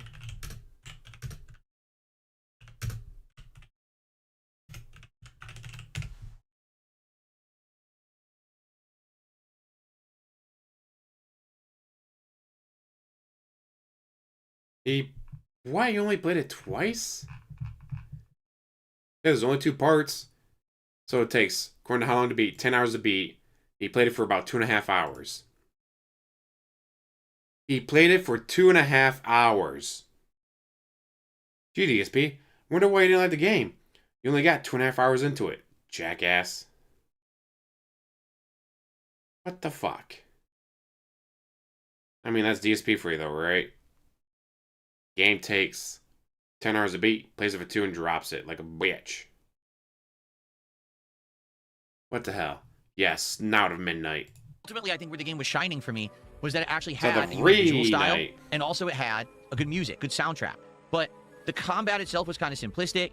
The platforming was kind of basic. And like I said, I would compare it to an era of like maybe like Sly Cooper or Jack and Daxter or Ratchet and Clank, like a combination of kind of those games, that era of gaming. All right, that doesn't mean the game is bad at all. That's just what the game was. Okay, but here's what happened when I played South of Midnight. Started playing the game, and I started to give my honest opinions on it, if I liked it or not. And the audience, during the entire time that I started playing this game, were screaming at me, "This game is woke. This game is terrible. It's so leftist. It's so liberal. It's woke. It's woke." And I would turn to the audience and be like, how is it woke? Really, can you explain to me how the game is woke? Because I was playing it, and nothing that was going on in the plot was woke at all. If you think that any game that has an African-American person as the protagonist is woke, you're racist. Yes, DSP, you are very, very racist. Yes, and it's female protagonist. What the fuck? DSP, as always, you are never entertaining for the right reasons. When you're entertaining, it's for all the wrong reasons, and I love you for that. Sorry, you just are. Just solely based on the color of someone's skin doesn't mean that a game is woke. The idea of woke, for those who don't know, is originally that people are supposed to be awoken, taken out of their trance, realizing that there's prejudice in the world and being aware of your surroundings, and then basically taking appropriate actions because of that. So people that were in the woke mentality were people who were supposed to like say, okay, well, I understand that there's certain groups of people that are considered minorities and they don't get equal treatment with everyone else, so we should give them better opportunities and give them assistance and things like that. That's kind of the essence of the woke movement. But what's happened is now the entire thing has changed, and now everyone says that anything that's woke has to do at all with minorities or anything that even involves someone who's black or someone who's, even Middle Eastern and stuff. It's woke now because you have someone who's not white as the protagonist, okay? That's not true. Sorry, it's Not only does he hate women, he hates games that don't make him money. it's just not, okay? So here I am, I'm playing this game, and I'm enjoying the gameplay mechanics. I'm enjoying the soundtrack. I'm enjoying these things, right? And every time that I keep looking at the chat, it's just, this game's woke, we don't like it, why are you playing it? And it actually drove me nuts. Like, I'm just trying to enjoy a game on its own merit. Now, very much, maybe the game did actually have woke elements in it, but I certainly didn't even get to them, all right? I was in the tutorial, I was in the first 2 hours of the game, and I couldn't get anyone to engage with this game or even give it a fair shake. People were just so turned off that the main character apparently is woke. $54. It was $54 on the second stream. Gee, I wonder why I dropped it. He only got $54 on the second stream. Woke that I couldn't enjoy it. So after Exactly, the original Sonny. stream playing it, I said, listen, this is a game that I was enjoying. I like the platforming elements. I like the exploration. I like the puzzles. I like the combat. I like the music. This is something that I would personally maybe go play, but I guess I just can't stream it. Right? Like, I'm not going to stream a game where everyone's going to complain every moment that I play it. So He likes to be defiant. Oh, everyone says this game sucks? Well, I'm going to be defiant and say the game is good. Why? You fucking hated the game. It only made you $54 on the second stream. So you dropped it. So the truth is, all right, Get it, Chief? I don't know if the game did well or not. For what I understand, it didn't. The game actually, it was a Game Pass game, okay? So it did get some attention for being kind of free on Game Pass or whatever, and some people did play it, right? But it didn't really get most notoriety or whatever. And what's funny is it won the award at the Game Awards for, what was it called? Is it Games for Change or Games for Purpose? What was it? It was basically Impact. some kind of a game, one of these awards. And I was like, well, why did it win that award? And I was confused. And people were like, well, they won the award because the protagonist is African American. I said, huh? So again, for the equal reasons that I don't understand why people hated on the game, because the protagonist was African American, I don't understand why the game also won an award because the protagonist is African American. You know what I'm saying? Like, it goes both ways. You shouldn't hate on the game because of that, but you also shouldn't be awarding the game solely on that premise. Was the game good? At this point, I don't even know. I'm so confused. I don't even know. My mind is addled, and I'm like, I don't know. I honestly wish I did play it more, but I'm a streamer who streams things for an audience. I have to play things the audience will show up for and like, and the audience obviously didn't like this. So I was like, well, I guess this is one. I'll take the L, and I guess I'm just not going to play it. But hey, I would say, again, if you like games from the PS2 era, and you wanted to play something that was a modern version of that, I feel like it plays like that. I don't know about the story or anything later about it, but I actually was enjoying the game. I was disappointed that my audience basically said, no, we refuse to watch you play this, and I had to basically go on from it and never go back to it. But that's kind of just the thing. When you are a streamer, you have to go with your audience, and sometimes there's games that I like and they don't, and there's just nothing I can really do about it, and it is what it is. Okay? Womp womp. Okay. Moving on. Our next entry in the most disappointing games countdown is another game that, sadly, I'm pretty disappointed I didn't get to play more of. All right? It's a game that I only played one stream, and I was very much enjoying it, but the audience, again, all complained and said, we don't like this game. But I want to give it a moment in the sun here because I actually think that it's a good game and that you might enjoy it. The game that we're talking about today is called Cast and Chill, okay? This is very much an indie game, okay? Just to make it... What? Cast and Chill? What? Abundantly clear. The visual style is pixel art, as you can see, and the whole premise of Cast and Chill is very simple. You go out on a boat with your dog, you try to catch fish, and you chill. The whole purpose of the game is basically to relax. Now, as you catch different fish, you'll be able to buy upgrades for your line, you'll be able to get a better boat, you'll be able to unlock new maps, and you'll be able to basically do new things. And the locations will change, and the actual visuals get even more beautiful, and you can do it at different times of day, so you can fish at night or day, different fish will show up and stuff like that. And personally, I liked it a lot. We were looking at this point for a new relaxing game for my rotation, and I thought, you know, I've dressed up for it. I brought out my fisherman's hat again for the first time in like... How is this a disappointing game? On what metric of this game was disappointing? Here's a hint. It's going to be the money. Yeah, this is an indie game. There was no hype. There was no, oh yeah, they got a Super Bowl commercial to get everyone hyped up for the game. So just like, oh hey, yeah. You're cruising, Steam, like, oh. This looks like it could be a chill time with my audience. But in no way, shape, or form would the... How do you justify putting this on the disappointing games? Except for, you know, the fact that it didn't make them money. DSP, I'm just... Like, I'm just stun locked here.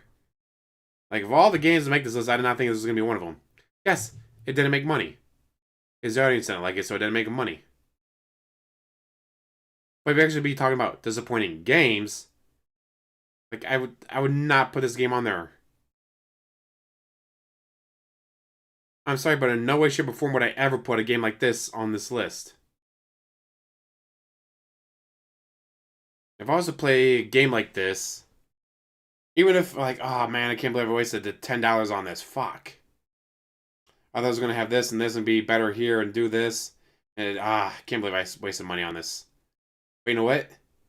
For an indie game like this, shit happens. How the fuck are you gonna put an indie game like this on your most disappointing list? Like, of all the games to put on a list like this, I'm not putting some tiny little indie game like this.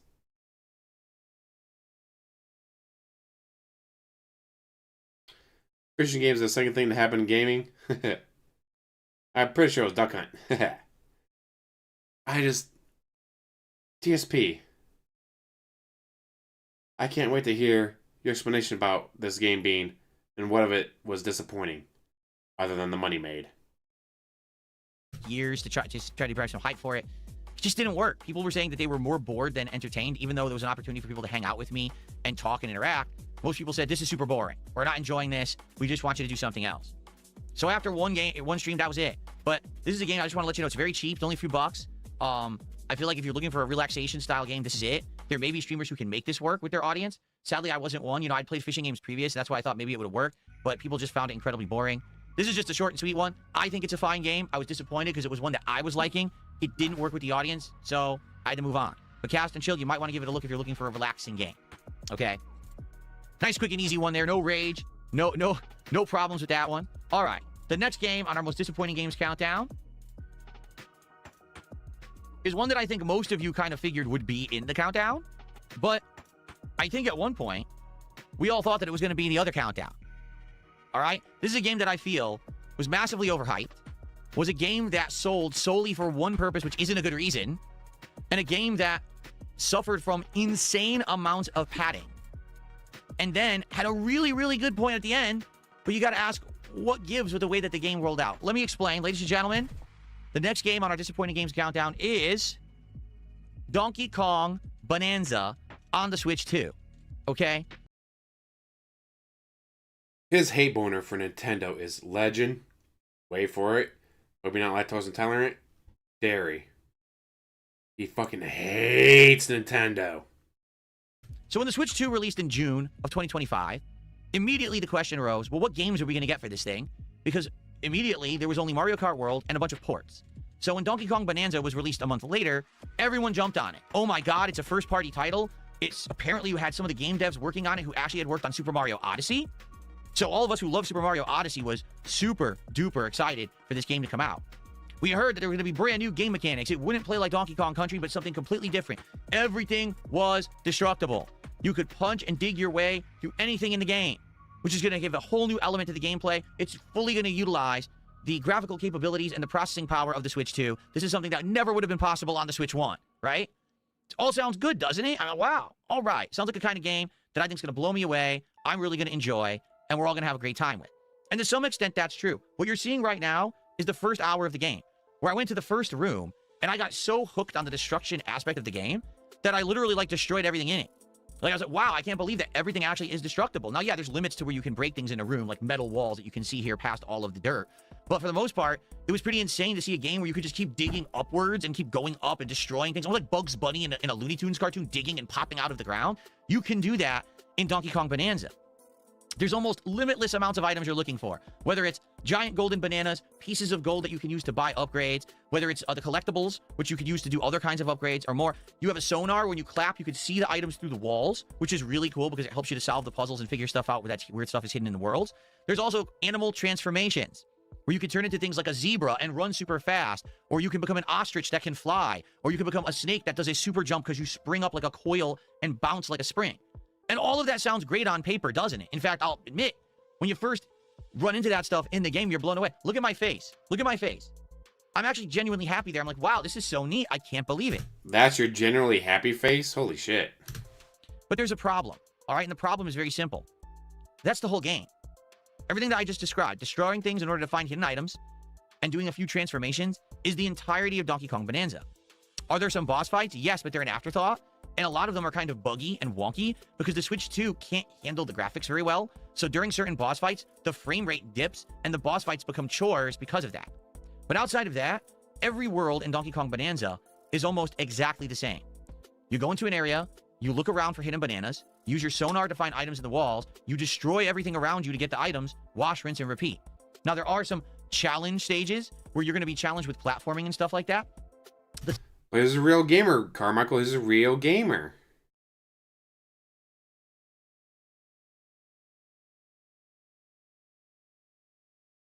I mean, don't you need the grapnel boost to, you know, beat the game? If it was something like you needed to beat the game, I wouldn't count it as an upgrade. The thing is, those challenges are not even representative of the core game. You can skip them all and still turbo through the game, and there's no problem. In fact, I would go as far to say that Donkey Kong Bonanza is insanely easy. It is one of the easier games that you'll probably... It is a children's game, so yeah, makes sense. ...ever play in the modern day. The game itself lasts about 20 to 30 hours, okay? The first hour is incredibly good. Then when you realize the second or third or fourth world, it's all the same, you're like, oh, well, the substances we're punching are different. It's lava, it's ice, it's sticky goo, it's poison. But you're still just breaking it all just to find items in the walls. And if they never innovate on top of that, what is the interest of the game? And the answer is there is none. Now you might say, well, wait, you just said there were animal transformations. There are. The problem is they're almost never used. Once you get the zebra transformation, you'll use it to go on 1 or 2 platforms, and you'll probably use it in a boss fight, and then you'll never use it again for the entirety of the game. I'm serious. There was one at the end of the game, you get the snake transformation. You, like, never use it for anything besides maybe one room. Like, why is it even in the game then? Yeah, why snake pizza is the best pizza. It's just not fleshed out. Now, here's the weird part about it, is the final segment of the game, the final 2 hours, are absolutely outstanding. If you're a fan of Donkey Kong, if you're a fan of Donkey Kong Country, and you like fan service, the final couple hours of this game are absolutely must play, cannot miss. Now, that's as far as I'm going to go, because it basically is like a humongous spoiler if I go any further than that. But my problem with the game is, why on earth, okay, is that the end of the game? Why not make the interesting part of the game, instead of having an interesting first 2 hours, and an interesting last 2 hours, and 30 hours of filler in between? Did the game makers and developers never hear of the thing called pacing? I'm actually legitimately lost. Like, they didn't understand that you wanted to be entertained in the middle. They thought, oh, once you get into this gameplay loop, you'll just want to do this repetitive gameplay for 30 hours and never complain or want something more of it. And then at the end, you'll be happy because we give you fan service in the finale. No. What they could have done is cut the middle 30 hours out and expanded the final 2 hours into, say, 10 or 15 hours, and this would have been one of the best games of the modern era. Instead, I'm not even kidding you, the villains of this game are completely disposed of. I just had those in the air fryer last night, Lee. They were so fucking good. I'm not a fan of regular corn dogs, but the mini corn dogs are delicious. By the end of the game, as if they never existed, and they never will. They're actually filler. The actual game is filler to itself, if that makes sense. It doesn't. So, here's the truth. This game sold incredibly well. A lot of people say, oh, Game of the Year contender. I don't know why they would have said that, besides the fact that they just don't play good games, and they think that a game where you do the same thing for 30 hours is good. But says the guy who has put years of his life into WWE champions. The reason this game, I feel, did so well is because of artificial scarcity. What does that mean? Well, the Switch 2 had come out, and everyone was looking for games for Switch 2 to play. This was a first-party unique game, so everyone ran out and bought it. So it sold in droves.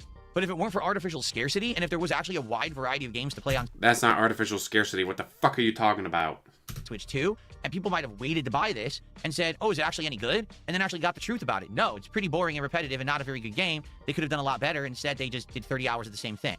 So, yeah, ultimately, when people asked me, you know, what do you think about the Switch 2 lineup for launch year? Very underwhelming. This game particularly was the game that I think I had the most good feelings about, because when you saw the previews, you're like, oh my god, maybe this game actually could be like the next Mario Odyssey. But as soon as you get past the first couple of hours and you see how uninspired, boring, and repetitive it is, you realize Nintendo didn't try. This is a game that they purposefully scheduled to be the second game on Switch 2 so that people would all buy it. They knew everyone would be done with Mario Kart World by the first month, and they would want another game. So they put it into this to be the big one for July that everyone would rush and buy because they wanted something for their Switch 2s, and that's sad. It shouldn't be selling because it's the only console exclusive. It should be selling because it's good. All right. That one does upset me, because that one I feel like could have been a lot better. And DSP wanted Metroid, Mario Kart, Donkey Kong, Zelda, Star Fox, whatever. He wanted like 12 exclusives to drop at the same time, which would be fucking stupid. That would be fucking stupid. But guys, I want like 12 games so I can just play them all back to back to back to back to back to back to back. Why? Sounds fucking stupid. Like, what the fuck? No. You come out like once every 3 months. Alright, new game 3 months, new game 3 months. Donkey Kong deserves better than that game. He really does. But the thing is, so many people are just kind of like happy with it because of the fact that it was an exclusive and Donkey Kong came back and the ending was good. But I'm sorry, I don't buy a game just for the ending. I buy a game to have a good experience throughout. A lot of people even say it's not about the destination, it's about the journey. If the journey is piss boring, then I don't care what the ending is. And the ending was great. I'm glad I experienced it. But I didn't want to waste 30 hours of stream time to get there. Okay. Well, I hope that you guys are enjoying. We're already more than halfway through the countdown. I'm just going to keep going because I know this is probably going to take about another 30, 45 minutes to get through because we are more than halfway now.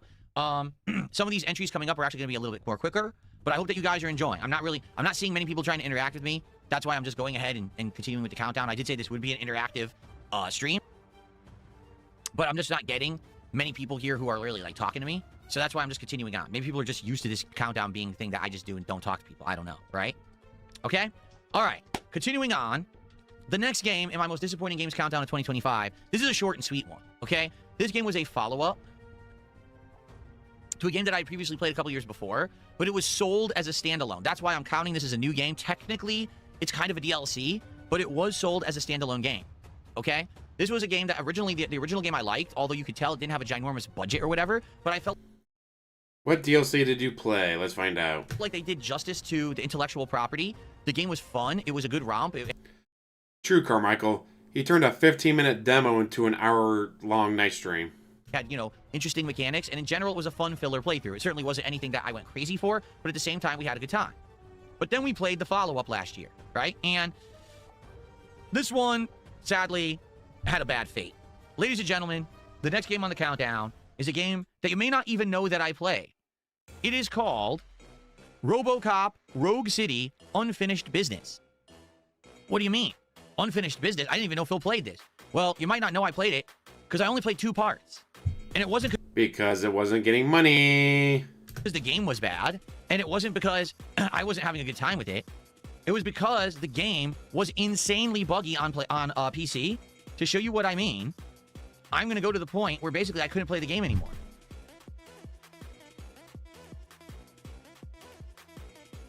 Well, if I could find it.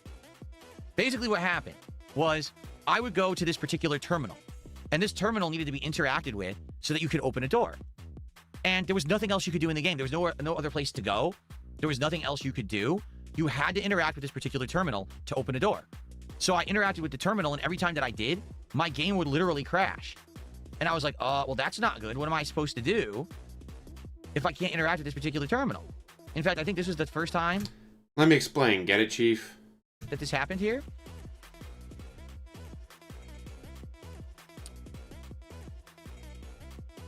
Maybe not. I don't know. It's weird because this is definitely the part. You could say this is a buggy mess on PC. Game over. But I can't seem to pinpoint the time when it happened. Oh, wait. Here it is. So it says, here's the gates. The gates don't have power, right? So you have to interact with this particular terminal.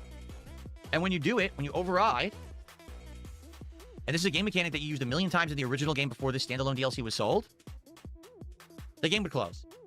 And this happened, I think, 2 to 3 times, and there was no way to fix it. So I was like, oh, that's great.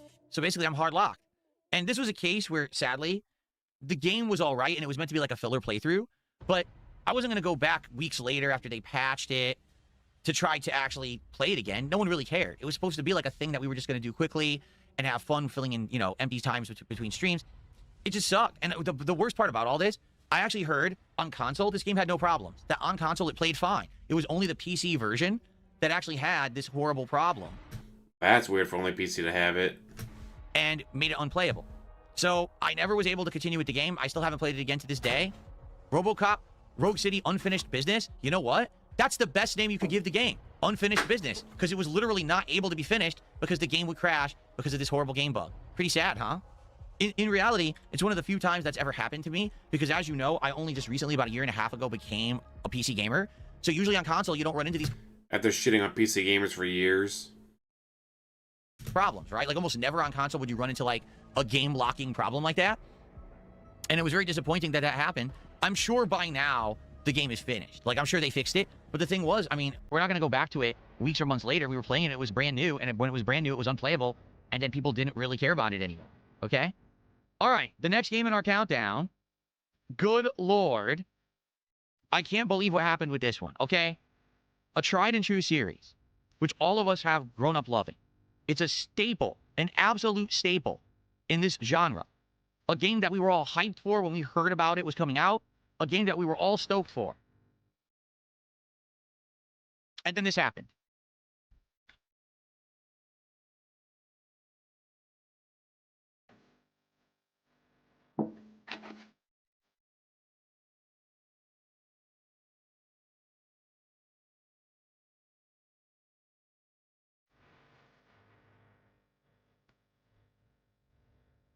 So when you were asking me on the thumbnail for this video, what was the schoolgirl in a Japanese schoolgirl outfit? It was the main character protagonist of Silent Hill F.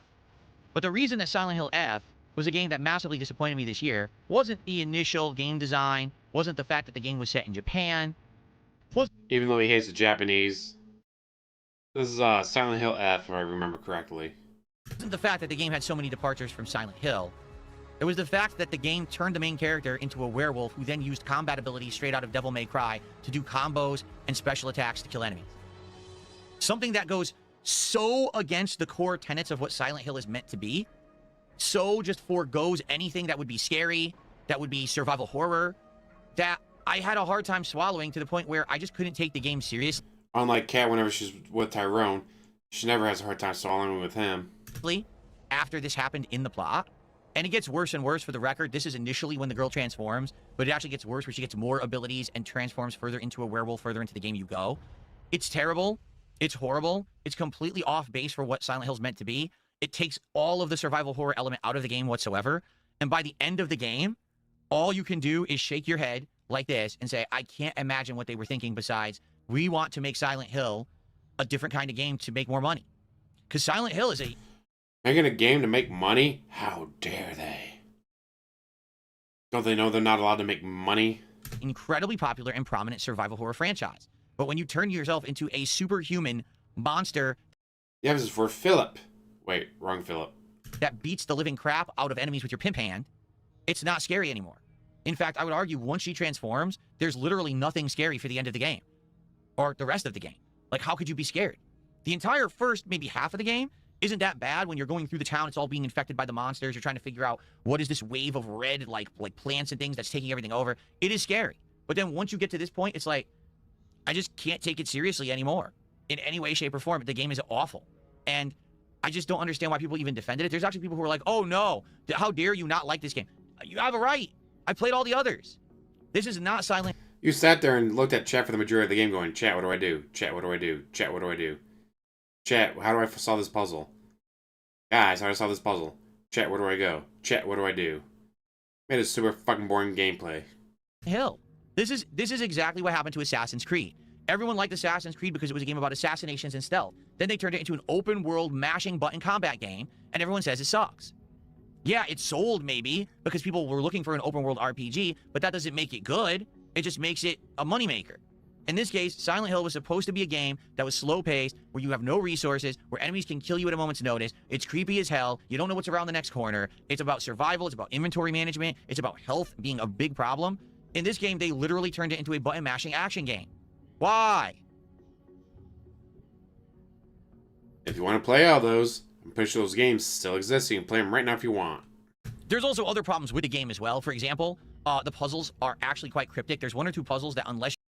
One was literally, what does a cherry blossom look like? Guys, I'm not Japanese. How would I know what a cherry blossom looks like? Bitch, you claim to have watched anime. If you ever watched anime, you know what a cherry blossom looks like, you fucking moron. You're like a fan of Japanese lore or stuff you wouldn't even know. There's one puzzle, you actually need to know exactly what a cherry blossom tree or sakura tree looks like. Holy fuck! Yes, DSP, Mr. I've watched anime. I'm an anime fan. I bought anime before, guys. Holy shit. Yes, everyone knows what a cherry blossom looks like. And the cherry trees in DC that would get to us by Japan. Oh, they probably are. Wouldn't surprise me at all. Holy fuck, DSP. Like, I didn't realize when I was making that point of that, you had to know what a fucking cherry blossom looks like to solve one of the puzzles. And you couldn't figure it out. Holy fuck. DSP, thank you for backing me up on that. And if you've never seen one before, you can't solve the puzzle. I'm not kidding. Like, you actually need to look it up online or whatever to actually solve the puzzle. And I don't know what they were going for there, because not everyone lives in Japan and has seen a cherry blossom tree. But that's just one example. The main gripe I have with the game is that you turn into a werewolf and you pimp slap the shit out of enemies, and it's not scary at all because of that. It's insanely lame. Fair enough. I think I made my point on A that. cherry blossom wrapped in yellow paint. All right, we're getting down to the nitty-gritty here now, folks. In fact, we only have 6 games left. All right. So, let's just take a quick look here and assess, how we're doing. Wow, attendance on the stream is actually quite good. So I hope that you guys are enjoying the countdown so far. And thank you for watching live. If you're here live, if you're watching on demand, I would love your feedback on this format, because I've never done it this way before, where I'm kind of going between 2 setups, where I'm doing commentary over the videos with background music. I'd like to hear everyone's thoughts, honest thoughts about this. Do you think that this is good or not? And are you enjoying? Or do you think that the previous ways that I did it was better? I want feedback. Please let me know, okay, for sure. I have gotten a $20 tip from an... I don't know if I'll admit that I have no idea what a cherry blossom looks like. Just saying. Anonymous tipper. Thank you so much to the anonymous tipper. Here we go.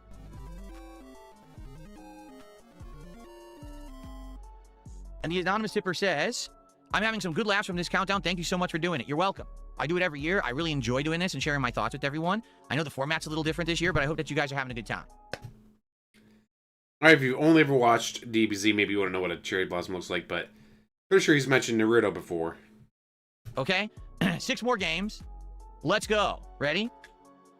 So, the next game in my most disappointing games countdown of 2025 is Hades 2.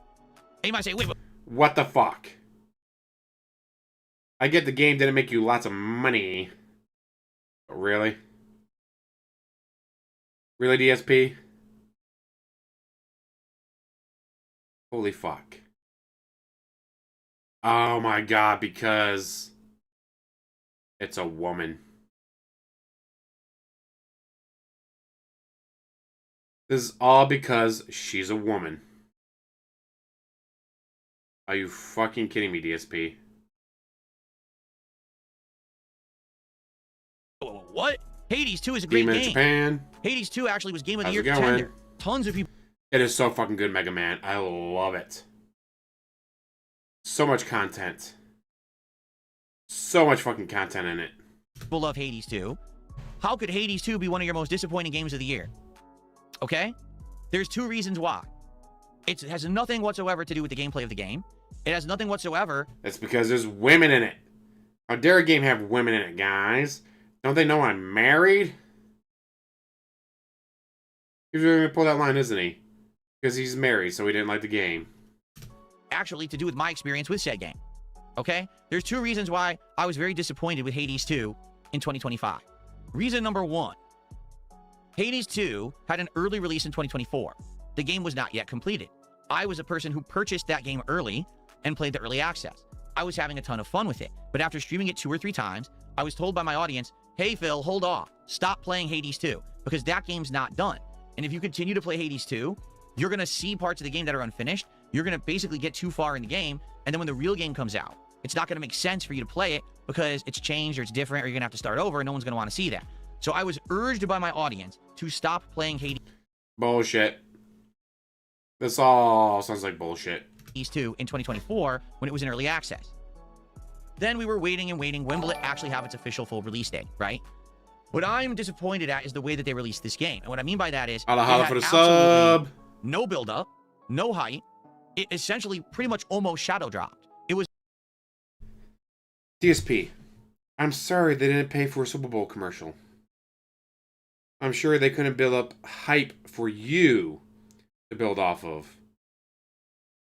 I get it, DSP. You need games that have a Super Bowl ad drop right before it comes out, so you can leech off of the hype. The fact they didn't do that hurts you as a businessman. I get it. By the way, you're a bitch. Announced like what was it, like a week, not even, maybe a week before it was coming out. Hey, it's coming out, full release. Wait, what? To make matters worse, it came out Hollow Knight in did the same midst thing. of the busy fall gaming Hollow Knight did the same thing. Hollow Knight Silksong did great. season. Now, if it had come out in the middle of the summer and nothing else was going on, maybe then it wouldn't have been a big deal. But it came out in the midst of the busiest gaming season of the year. So, of course, people are going to want me to be playing the more higher profile games, the brand new games, over the game I've already played the early access to the year before. So, honestly, it just didn't get hype. So here I am playing it on my stream. I'm enjoying it and having a good time. The audience is disengaged.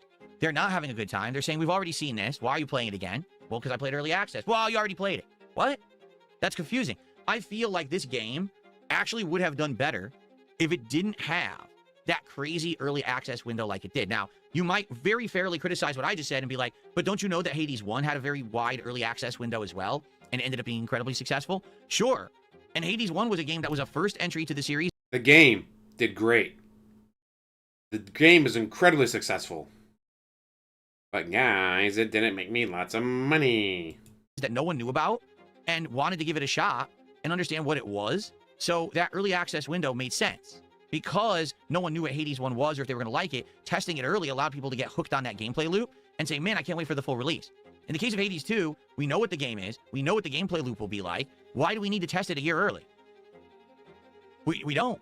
The early access window actually, in my opinion, made zero sense for it to exist because by the time the game came out, there was no hype behind it anymore. We already knew what it was. Most people who wanted to play it had already played it. Then they released it during a time when there was insane amounts of competition in the gaming landscape. So it didn't even get the hype that the first game had gotten upon its full release. It really didn't. Like, people played it, but it wasn't like, oh, Hades 2 get hype game of the year. It wasn't really like that vibe at all, anywhere. The people who were big fans of Hades 2 enjoyed it, but I'd be shocked to hear that this game did insane sales numbers or anything like that. So I feel like they did themselves a disservice treating it as if it were the same game as DSP. If you were going to shit on a game while talking about sales, all I gotta do is go to the Google machine and go, how many sales of Hades 2? 3.2 million copies on Steam alone. 3.2 million copies just from Steam. Just from Steam. GDSP. If you want to know what the sales numbers were, you don't know what I just did. second time, that instead they maybe should have treated it more like a hype release, a bigger release, because it had a following now. I couldn't sell it to my audience. I tried hard. I was like, guys, no, listen. Hades 2, right? It's a great game. We played it last year. I can't wait to play it. I think I only played 2 or 3 streams at tops, and then people didn't care and said, please stop playing this. Do anything else. We're bored. So I moved on from it. And it's sad because at this point, I would love to play it, but I can't get interest in it. People outright told me we are never... In fact, since I stopped playing it, no one asked me to go back to it. No one. So, yeah. Compare that with Hades 1, where, you know, yeah, I did jump in and out of it for a while, but there was an audience that loved it and wanted to see me go back to it. Not Hades 2. So, I hope the game did well. I'm sure it sold good based on the laurels, again, of the first game. But I really feel like they did a disservice treating it the way that they did and releasing it the way that they did. And again, Silksong did the same kind of drop release of, hey guys, we're coming out next week. See ya. Wait, what? And did great. That's what was disappointing to me. Okay. All right, folks. He was disappointed he couldn't use the hype. He can be like, all right, guys, 3 months from now, this game's coming out. Get hype for him. Make sure you save every money so you can give it to me. Folks, we're getting there. We're getting down to the end here. And so, this one, to be honest, some people might be shocked, and some people might not be. Ladies and gentlemen, my next most disappointing game of 2025 is a game that I'm still playing, Call of Duty Black Ops 7. Weirdest hobby? Making fun of little cows. Going after scammers. No joke, I've got it down to a science on, like, Tinder and Hinge. You said it's like 18 to 40. And where I live, the second an Asian woman pops up, you know that's a scammer. And they're going to either pull the, oh, allow me to teach you how to trade cryptocurrency. All you need to do is put a bunch of money into my crypto wallet, and I'll show you how to trade cryptocurrency. Like, wouldn't I be putting the money into my wallet, not yours? You get that scam, or you get the, oh, well, what's your name on WhatsApp? Or number on WhatsApp? Oh, we love each other. The only way for us to be together is if you send me like $3,000 so I can fly out to see you. Yeah, I have way too much time on my hands to be fucking with these kind of scammers. But it gives me something to do. I love fucking with scammers. And you used to get the, oh, to confirm you're over the age of 18, I just need you to use your credit card on this. Don't worry, it won't charge you. It's just to prove that you're an adult with a credit card. And what would happen is, obviously they would get your credit card information, but if you want to fuck with them, what you do is you get a preloaded card, use it up, so there's nothing on it, then use that digital information, type it in there. Because they got charged. Might only be $1, might be $3. But they were charged every time a card was put into that system. So you copy paste, copy paste, copy paste, copy paste, copy paste, copy paste. And if you're someone like me with way too much fucking time on their hands, usually they'd be like, oh, well, I'm gonna put on anime. Copy paste, copy paste, copy paste. Oh, episode ended. Fuck it, next episode. Copy paste, copy paste, copy paste, copy paste, copy paste. Like, oh, gee, I just charged them. Now, if it's only $1 a piece, I just charged them over $100. They just got charged for an empty preloaded card. Or the other popular one from scammers is, hello, I am from town near you, but I'm currently in Africa. Oh no, I lost my passport. I just need you to use Western Union to send me $600. Don't worry, I'll promise to pay you back when I get back home. Yeah, that was you can really fuck with, because like, oh, what's your Western Union number? I'm at Walmart where they got Western Union. The number's not working. Are you sure it's the right number? They're saying the number's not working. It was so much fun. It is so much fun fucking with scammers. I can't be as good as like Kitboga or Scammer Payback going after the Indian scammers, but I do what I can. That is right. A game that I'm still actively playing, a game that I'm actually having fun with, and a game that I'm streaming on the late stream tonight. On this very channel. And you might be like, what? Huh? Black Ops 7? What? I thought, no, you have to understand, I'm fair in this countdown, okay? Black Ops 7 is doing pretty good in my lineup right now. Now that I actually have good equipment and stuff that I'm using, I got surround sound headphones. I've got a great gaming keyboard and mouse, okay? I've got everything set up and I'm doing well in the game. I'm actually getting, good score streaks. And I'm actually getting a positive kill-death ratio. And the audience is entertained, okay? So why is it in my most disappointing list of 2025? Because it fucking sucks. The game is bad.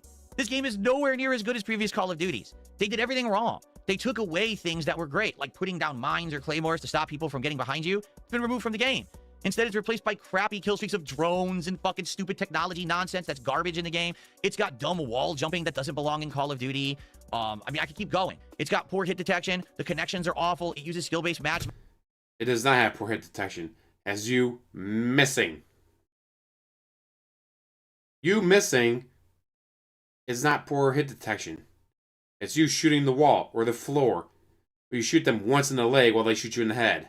And it's worse than ever. How is it that in one round, I'm doing absolutely amazing against everyone, getting, mowing them down, getting the drop on them, getting tons of kills. In the next game, I fill someone with lead, they won't die, but then they don't raise their gun and I instantly die. I mean, I could just go on and on about the problems with this game and franchise. But Black Ops 7 is now the new example of how Activision / Treyarch / whoever is responsible for Call of Duty just doesn't care anymore. This game did not try to innovate, did not try to advance the formula. It just plays by paint by numbers, essentially. It has really awful game decisions with the weapons, with the kill streaks.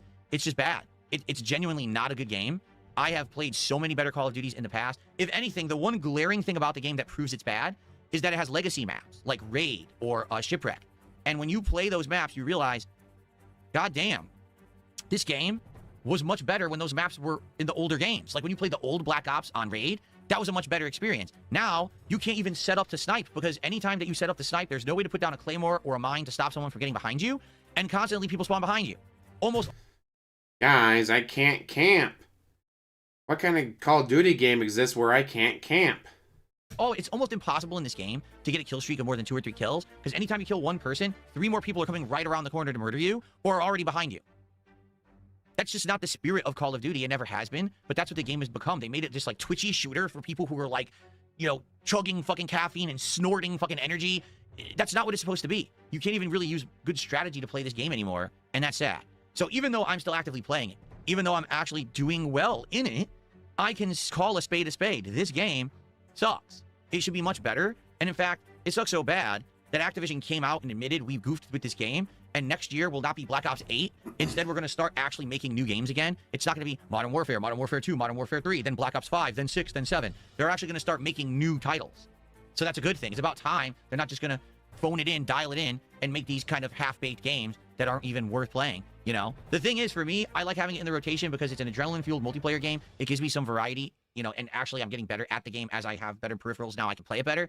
That doesn't mean it's a good game by any means. It's not. I'm not going to lie. The game kind of stinks. I wish it was better. Okay.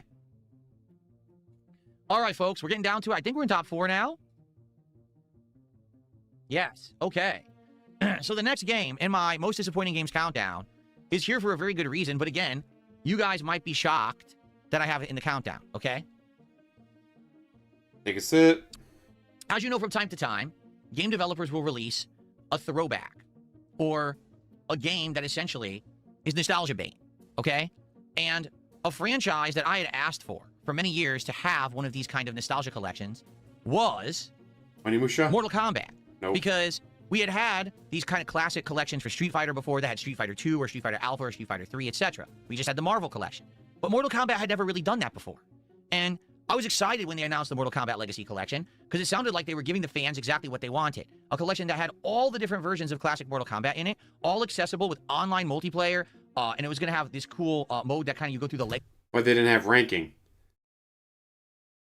They didn't have ranking, so he couldn't shine his EP. It's like, look at me, guys. I'm already ranked diamond. Look at me, I'm ranked diamond. Legacy of Mortal Kombat and stuff like that. Sounds good to me. I love Mortal Kombat. I would love to experience these games again and to be able to share them with an audience on YouTube, right? Sounds like a great idea. And I actually did go through this game, playing pretty much all the old school Mortal Kombats, including 1 through 4. And then we actually did some of the horrible games like Mortal Kombat Mythology Sub-Zero and stuff like that, okay? So actually this collection made a good amount of great content for me, and I did enjoy covering it. However, you may notice I'm not playing it anymore. And you might wonder, why on earth is this not in my or not in my best games countdown, or why is it in my most disappointing games countdown if I liked it so much and I made good content out of it, right? Well, the answer is very simple. This collection was sold completely... So yeah, Carmichael, if you want realistic, you go with Battlefield. ...unfinished. When they released this collection, it had no actual functioning online multiplayer. What I mean by that is that they did have the ability to play it online again. You did! It just wasn't ranked. People, and they sold it that way. They said, oh, this collection has online multiplayer. But when you actually went to do it, you found out there was no actual lobby system. There was no actual ranking system. It was just, I want to play this game. Okay, search for a random opponent. It would maybe match you up against someone playing it, but if you couldn't find anyone, the game would then say, well, let's just match you up against anyone playing any of the games in the collection. Huh? So let's say, for example, I wanted to play Mortal Kombat Trilogy, which is what I'm playing right here in this video. Search for an online player. Oh, we couldn't find anyone. Here, play Mortal Kombat 1 instead. But that's a completely different game. Why would I want to play that? That's how this game functioned. So most people who wanted to play it online couldn't find any opponents and ended up playing the wrong game or never played it at all. In addition, the game had no cross-play whatsoever. So think about it. This game was sold on every console, right? Xbox, PlayStation, PC. I think it's even on the Switch too. So if that's the case, you have basically separated your player base into 4 platforms. Makes it even harder to find people to play because people might be playing on a different platform than the one you're playing on. So just the design of the game makes no sense. It's supposed to be a competitive, head-to-head fighter. You need online play. The game didn't have actual good functioning online play or any of the features that you would want in a game that has online play. So why say it had it and sell it like that? They did. They actually outright lied and said it was going to have those features, and then it didn't. It had online play. It literally has online play. You played it online. Then bet you there was no ranking system. There's a lot of ranking system. He can't shine his E-penis. When the game released, everyone complained. And the game developer said, well, if it sells enough, we'll add more features. People were like, wait, what? No. You said those features were going to be in it. You have to give them now. So the game developer kind of reluctantly said, all right, we'll do it. And they waited a few weeks and then did like a patch. And then they waited another few weeks. And it was almost 2 months after the fact. In mid-December, they finally put in online lobbies. By then, everyone moved on. No one cared. So now this game is dead. If you try to find people in it, you can't find anyone. This is a collection that just started getting sold in October, and it's already dead. So unless you want to play people offline, do not buy Mortal Kombat Legacy Collection. The game is an insane ripoff because they didn't put the effort in to make it a functioning game at launch, and it died within a month. This is just so sad that this keeps happening. With And it didn't make them money. these collections, they always release them, and they're half-featured, and they're basically not cross-platform, and it doesn't make any sense whatsoever. It's very confusing because it's happened with Street Fighter, and now it's happening with Mortal Kombat. I mean, why do they not put effort in? If they actually wanted to preserve their games for posterity, you would think they would try to have the basic features that would make people want to play these games after a week. But it's like the millionth time this hasn't happened, and it drives me absolutely nuts as someone who grew up playing fighting games in arcades in the 1990s. The fact that we just can't get a good collection of any of these games is incredibly disheartening. Like, I guess no one's going to be able to experience these games like I ever did because the game developers just don't care enough. Sad face. Folks, we're in the top 3. Up next on the countdown is a game that, once again, I can argue is a game from a tried and true game developer. It's a game that you thought on paper would have been good because already there was an iteration of this game that was pretty good. It was a game that you thought, hey, they got a track record, this will be great. And in fact, this is a game that the game developer was already on this list, but now they're making a second appearance. Ladies and gentlemen, the next game on the most disappointing games countdown is The Outer Worlds 2. Why is The Outer Worlds 2 on this countdown? Well, you may not know. Because it didn't make you money. It didn't make you the money that you wanted. This, but The Outer Worlds 2 was also made by Obsidian, the same people who made Avowed earlier in the year. And you might say, wait a minute, again? Yes. Yes. I'd like you to take a look at The Outer Worlds 2. Does it look familiar at all? The art style, the open world exploration, the environment's kind of looking cartoony and colorful. It kind of looks like something, doesn't it? Yeah, it kind of looks like Avowed. Because it is Avowed. It's basically the same exact situation as Avowed, okay? The basic core elements of the gameplay of Outer Worlds 2 are sound. The difference between this game and Avowed... See you, Lee. Thanks for hanging out. Elder Scrolls, and this one plays like Fallout, except without VATS. Hopefully okay? excited for the playoffs. That's the difference. But it's still open world, RPG, Although neither of our teams made it to the playoffs, but I'm still excited for the playoffs. looter, all that stuff together, okay? But what's the problem with The Outer Worlds 2? Problem number 1 is that it's The Outer Worlds 1 Part 2. It's not really The Outer Worlds 2. Meaning, it's almost exactly the same game. If you play this game, you're basically playing Outer Worlds 1 again, just with a tweaked plot. It feels exactly the same. I played it for, I think 2 streams, and both times I played it, I was like, I don't even feel like this is a new game. It really feels like it's the same game a second time. Same vibes, same kind of, stuff. The plot's different, and in fact... A sequel? It plays a lot like the first one? Yeah, they changed too much. Guys, why did they change this? It worked in the first one. Why did they change it? Why would they change it so much, guys? It's bullshit. The plot's worse, which leads me to my second point. Just like in Avowed, if the plot of the game isn't good, then you're not going to get hooked on an open world RPG. The plot of this game is the 2 corporations that were in constant struggle in the first Outer World have merged into one, and there's no more struggle. Now they're just the evil villain trying to take over and control everything in the galaxy. Oh. So Sounds the originality right. and the interest part of the plot, like, do you side with one corporation? Do you side with the other corporation? Do you side with no corporations? That whole thing's been removed. Now it's just corporations are bad. That's just the whole plot of the game. So immediately you took out the cool premise of the first game, and now... Not only are they in it, they're the number 2 seed. I know, crazy. But the last time the Bears beat the Packers in the playoffs was... Anyone? Pearl Harbor. Pearl Harbor happened. Like, wait, what? That was so long ago. Like, yeah, we know. Like, holy shit. You had to go all the way back to Pearl Harbor to find a time when the Bears were able to beat the Packers in the playoffs. Like, holy shit, that is crazy. And whoever the hell went through the archives to find that fact, like, good on you, guy. Good on you. It's just very cliche, very boring, but the gameplay elements are almost identical, and it just ends up being a complete waste of your time. Again, after 2 streams, I was incredibly bored. I just wasn't enjoying myself whatsoever playing it. He was so bored because he wasn't getting money. To the point where I was like, I don't see a reason to continue. The audience is bored. I'm bored. Much like with Avowed, if the story isn't hooking you, why do you want to play an open world RPG? The answer is you don't. So what I think the point I'm making here is with Obsidian, this year what they showed is that they're very good with making open world exploration. They're very good with kind of world design and those kind of open world exploration gameplay elements. But that's all they're good at. They just can't write a story to save their life. They don't employ people who are good writers.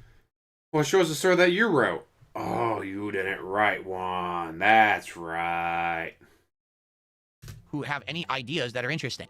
So because of that, you're going to be bored if you play a game like Outer Worlds 2 or a game like Avowed or whatever Obsidian's cooking next. You're probably going to be bored with it unless all you care about is wandering around the world and exploring. So if that's what you're in for, if that's what you know, get Game Pass and play these games, but I can't recommend them for anyone who's trying to get into the story or make a riveting experience for a stream audience. It just doesn't exist. The games are boring as dirt, and Obsidian has lost their way. You know, compare that to the days of Fallout New Vegas, where it had one of the most interesting stories I've ever experienced in a video game.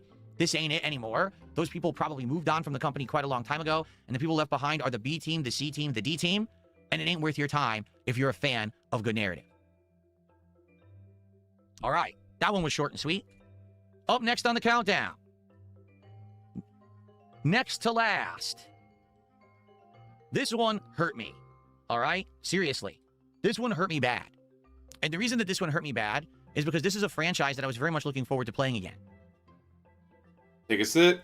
This is a character that I think is a classic, one of the greats. And basically, everyone was hyped for this game. How much you want to bet number one is going to be Mario Kart?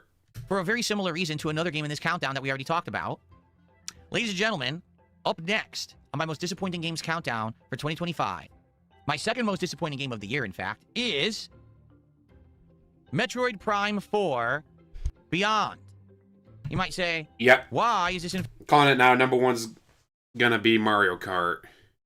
In fact... I want to let me...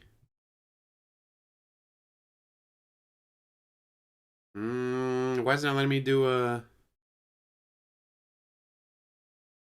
Well, let me do a poll. What the heck? I called it. I am right. Damn it. For some reason, won't let me do a poll. Phil's countdown. Come on, YouTube. What are you doing? Let me do a poll. All right. The moment you start playing Metroid Prime 4 Beyond, you realize something. This doesn't really feel like Metroid or Metroid Prime at all. You land on a planet, and during that sequence, there's already a giant fight going on between what appear to be almost space marines and aliens. So there's a big fight war going on. You're like, what is this, Halo? Like, what am I jumping into?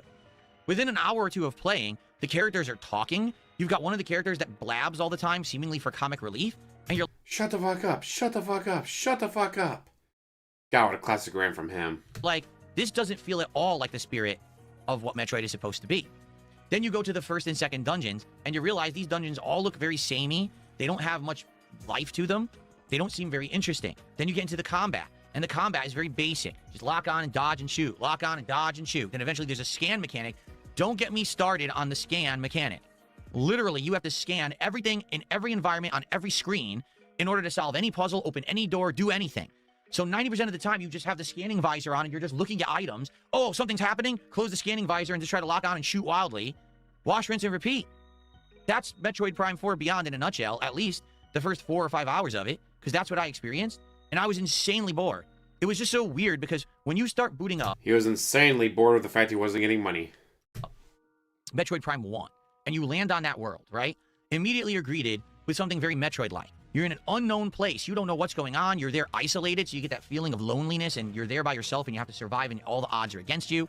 You're immediately presented with, like, otherworldly creatures that are trying to kill you. You go one way, and it looks like a lava cave. You go another way, and it looks like a jungle. You go another way, and it looks like a technological room, but it's blocked. You can't go there yet.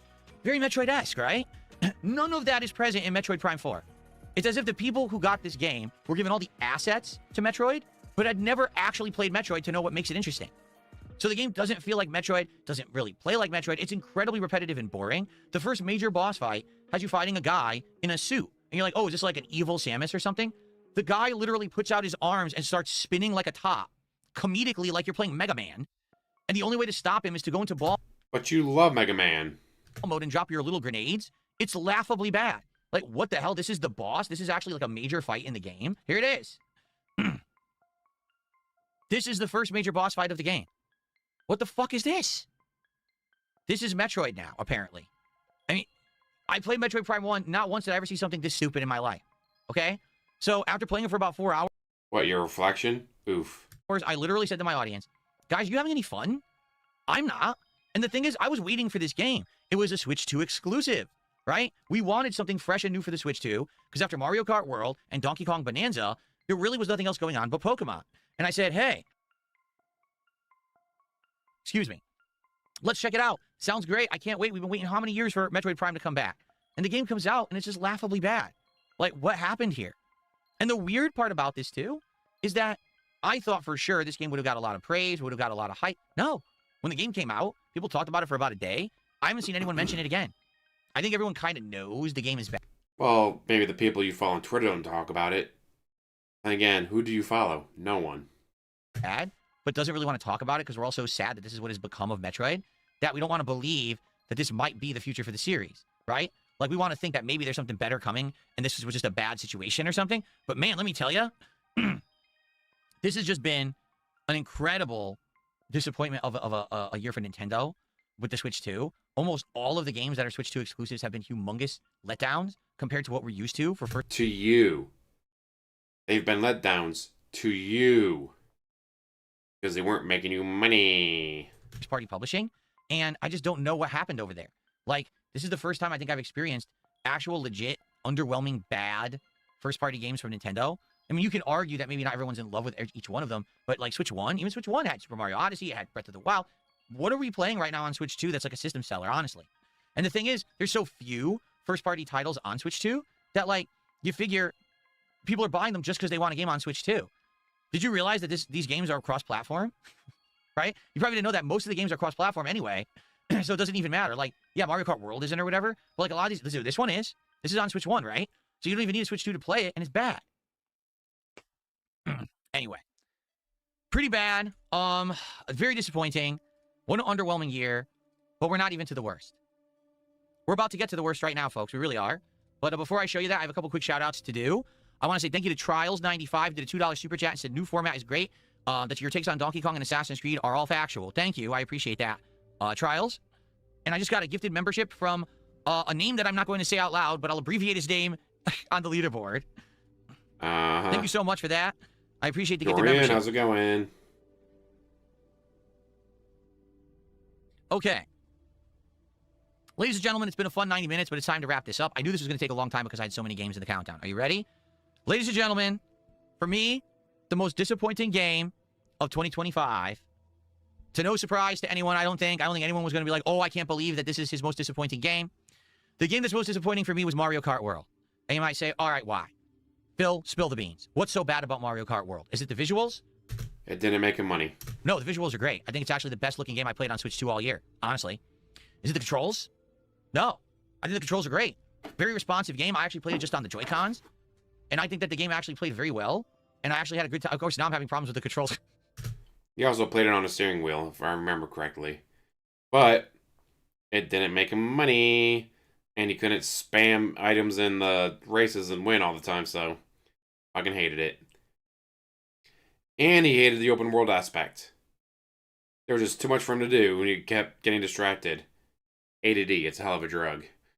Holla holla, Robert Carmichael with his membership to Bobby. Let me guess, are most of the games Nintendo? Yes, actually. Donkey Kong, Metroid, and now this. So pretty much the 3 big games that came out for Nintendo Switch 2 made the list. As soon as I say that in the video clip, I have problems with the controls. Let's fast forward, okay? So, what actually is the problem, in my opinion, with Mario Kart World? All right? There's 2 problems with Mario Kart World. One has to do with offline play, and one has to do with online play. Let's start with the offline play, okay? Mario Kart World is the most expensive Mario Kart game ever, being sold at, I think it's $79.99 if I'm correct. It might be $69, but isn't it $79.99? And Nintendo justified this incredibly inflated price tag, stating, oh, it's totally worth that. 100%. Why? Because it has an open world now. Mario Kart World is just that, an open world. That's why we're calling it that. And in this open world, you're going to have all this content. You're going to have these challenges to do. You're going to have interactions with characters. There's going to be collectibles and fun things to do. It's a hub that you're going to drive around and you're going to see other players in, so it's totally going to be worth your time. None of that is true. Like, everything I just stated is actually a complete lie. Mario Kart World does have an open world. It's empty. If you drive around the world, you'll find there's almost nothing to do. There are challenges like the one you just saw. Did you see how long it took me to complete that challenge? What was that, 20 seconds? I mean, it is a children's game. What do you expect? And there's challenges like that all over the world. There are also collectibles and things in the game, okay? So why would you want to do these challenges or collect these collectibles? To get stickers. What are stickers? What do you need them for? You don't. They have no purpose whatsoever. They don't do anything. They don't grant you abilities. They don't unlock content. Like, they don't unlock characters. They don't unlock vehicles at all. Literally, the stickers are just for show to put on your cart. They don't do anything, supposedly. Like, they have no purpose in the game. So then why do you need to ever do the open world? You don't. Huh? Yeah, I'm serious. As you go around the open world, you start to realize there's literally no reason for you to ever play it. It serves no purpose. It's devoid of any kind of meaning. You serve no purpose, DSP. Just saying. And it was put in there to just say, hey, guess what? It's there. Yeah, that's fine, but it's called quality over quantity. I understand that there is an open world in Mario Kart World, but you didn't give us a reason to do it. There's no story. There's no unlocks. Like, for example, if you played through the open world and every 10 challenges you unlocked a new character or a new cart or a new customization, then it would be worth it. That doesn't exist. There's no reason to ever boot this up. So I just don't understand what Nintendo was going for besides a bait and switch effort. Basically what they did is they promised everyone, hey, you're going to really get value out of the money you pay for this game because there's an open world now. Most people never use this open world for anything. It's a waste. They just, between matches, they just sit still. They don't even drive around. There's no point. How would you know? How would you know what most people do? You don't have any friends. You don't interact with the online community. How would you know anything about what's going on in the real world? Jackass. So then why does it exist? No reason besides to make more money for Nintendo and charge you more money. It's that simple. It's the only reason that the open world's in the game. Okay? Now, what about the other reason that I don't like the game? The online play. Well, I'm not even going to show you the online play because there's no point. That's the majority of what I play. But in a nutshell, Mario Kart World is, in my opinion, the worst Mario Kart game ever made when it comes to competitive play. Because the game isn't based on driving skill. It isn't based on track knowledge. It isn't based on anything that would be based off of, like, time investment. It's based on abusing items. The entirety of this game is based... Guys, stop abusing me. Help. ...on getting a good item, banking it, and using it at the right time to blow by 10 to 15 opponents and get into the top 5, and then find one more item and blow into first place, and you win. Yes. Finding the right item and holding on to it. Something you never accomplished. Because the second you got an item, you used it, jackass. There's so many times that I played this game and I was driving very well and I was in top 3, and I was punished for it. Because someone would... It sounds like the music doesn't like the game much either. The music really hates Mario Kart World. Holy shit. The music is having like an aneurysm or something. Let's go to the next track. So, yeah. The online play, essentially, is not good for people who want to learn how to play the game or drive well. You get punished for it. If you drive well, people frequently just get an overpowered item and just beat the crap out of you, even though you're in first. They overtake you. And there's nothing you can do about it. It's rage-inducing, and it basically means you don't ever need to learn how to play Mario Kart World. You could just learn a way to bank and abuse items. And that's how most people have played it. The game lost tons of its player base, and most people have stopped playing it entirely. It's just basically an overglorified party game. While previous Mario Karts actually had reasons to play and get better, this one has none. There's no actual formal ranking system. Yes, the man with over 100,000 videos on the internet is talking about quality over quantity. You earn points for driving. The points award you nothing. Basically just by playing the game enough. True, Dorian. Without Mario Kart, would have had all those amazing game journalist memes started. You'll unlock all the content. And that's it. But you don't need to be good. You never actually need to win a race. So the game is completely worthless. You play it for a few hours. You can beat all of the tracks within, say, 3 hours. And you've seen the entirety of the game. You go to the open world. There's no reason to play it. It's boring and empty and has no meaning. You go to the online play and you realize everyone just cheats with items. And the skill of driving isn't even worth it. So it's not cheating. Literally part of the game. What the fuck are you talking about? Why are you playing Mario Kart World? And the answer is you shouldn't be. It's actually one of the most big rip-off games I've ever seen in the 17 years that I covered gaming on YouTube. I don't think that it should be sold for $20. I don't even think there's $20 of content in this game. Being honest. It's one of the biggest rip-offs Nintendo has ever sold. It was a blatant bait and switch. They lied to the consumer. They should be held accountable for it. Why aren't they being held accountable? Because they're Nintendo. Because this was the launch title. A month after this was Donkey Kong Bonanza. A couple months after this was Pokemon. Then there was Metroid. Because they create artificial scarcity with games, basically, everyone just buys the next one and moves on. That's not artificial scarcity, dumbass. From the one that sucked and pretends like it never happened. This has already happened like 3 times this year. Are people up in arms about the Switch 2? Nope. Nintendo just gets away with it. So this year, if you take a look at my most disappointing games countdown, this game literally is the worst, but a ton of these games were Nintendo games. In fact, I would argue that the Switch 2 is one of the most disappointing console launches I've ever seen in my life. Most of the games on there are cross-platform anyway. There's no reason to own the console right now. There literally is no system sellers on Switch 2 that you... Says the man who bought 2. Don't forget, he bought 2. One for him, one for his wife. You must own on that console. To be honest, you can play most of the games on Switch 1, and right now, besides Pokemon, I don't know what I'm going to be playing on Switch 2 in the foreseeable future because there's nothing coming out in 2026. Did you actually look at the game release library for this thing? Almost nothing. Nothing of any note. There's no Mario game. There's no Zelda game. There's like nothing coming out for this thing. So why did we all buy it? You hate Zelda. Why the fuck would you be worried about a Zelda game coming out? Because we're suckers. You know, we're fanboys. And we think, oh, Nintendo's great and they're going to do us right. They certainly have it in 2025. And 2026 ain't looking much better, at least from the lineup that I've seen. So Mario Kart World, hands down, one of the most disappointing games I've ever played. An insane ripoff. Definitely the most disappointing game of 2025. Notably, the reason why it's such a letdown for me, I love Mario Kart. And I was waiting for a new one for the longest time. But remember what they did with Mario Kart 8? They released it, then they re-released it, then they DLC'd the living hell out of it. So you waited so long for a new Mario Kart. And when people ask me, what's the first game you want to see on Switch 2? I said, Mario Kart. Let's get a new Mario Kart because we've been waiting so long. And then we got this turd. A game that I'm never going to play. Ever again. Because there's no point. Absolutely sad. Absolutely embarrassing for Nintendo, quite frankly. But again, Nintendo endlessly gets away with it for whatever. Yes. A lot of the games are cross-platform, guys. You can play them on the Switch 1. But they run better on the Switch 2. And of course, Switch 2 has Bloodborne 2 coming out. I know they don't call it Bloodborne 2, but it's Bloodborne 2.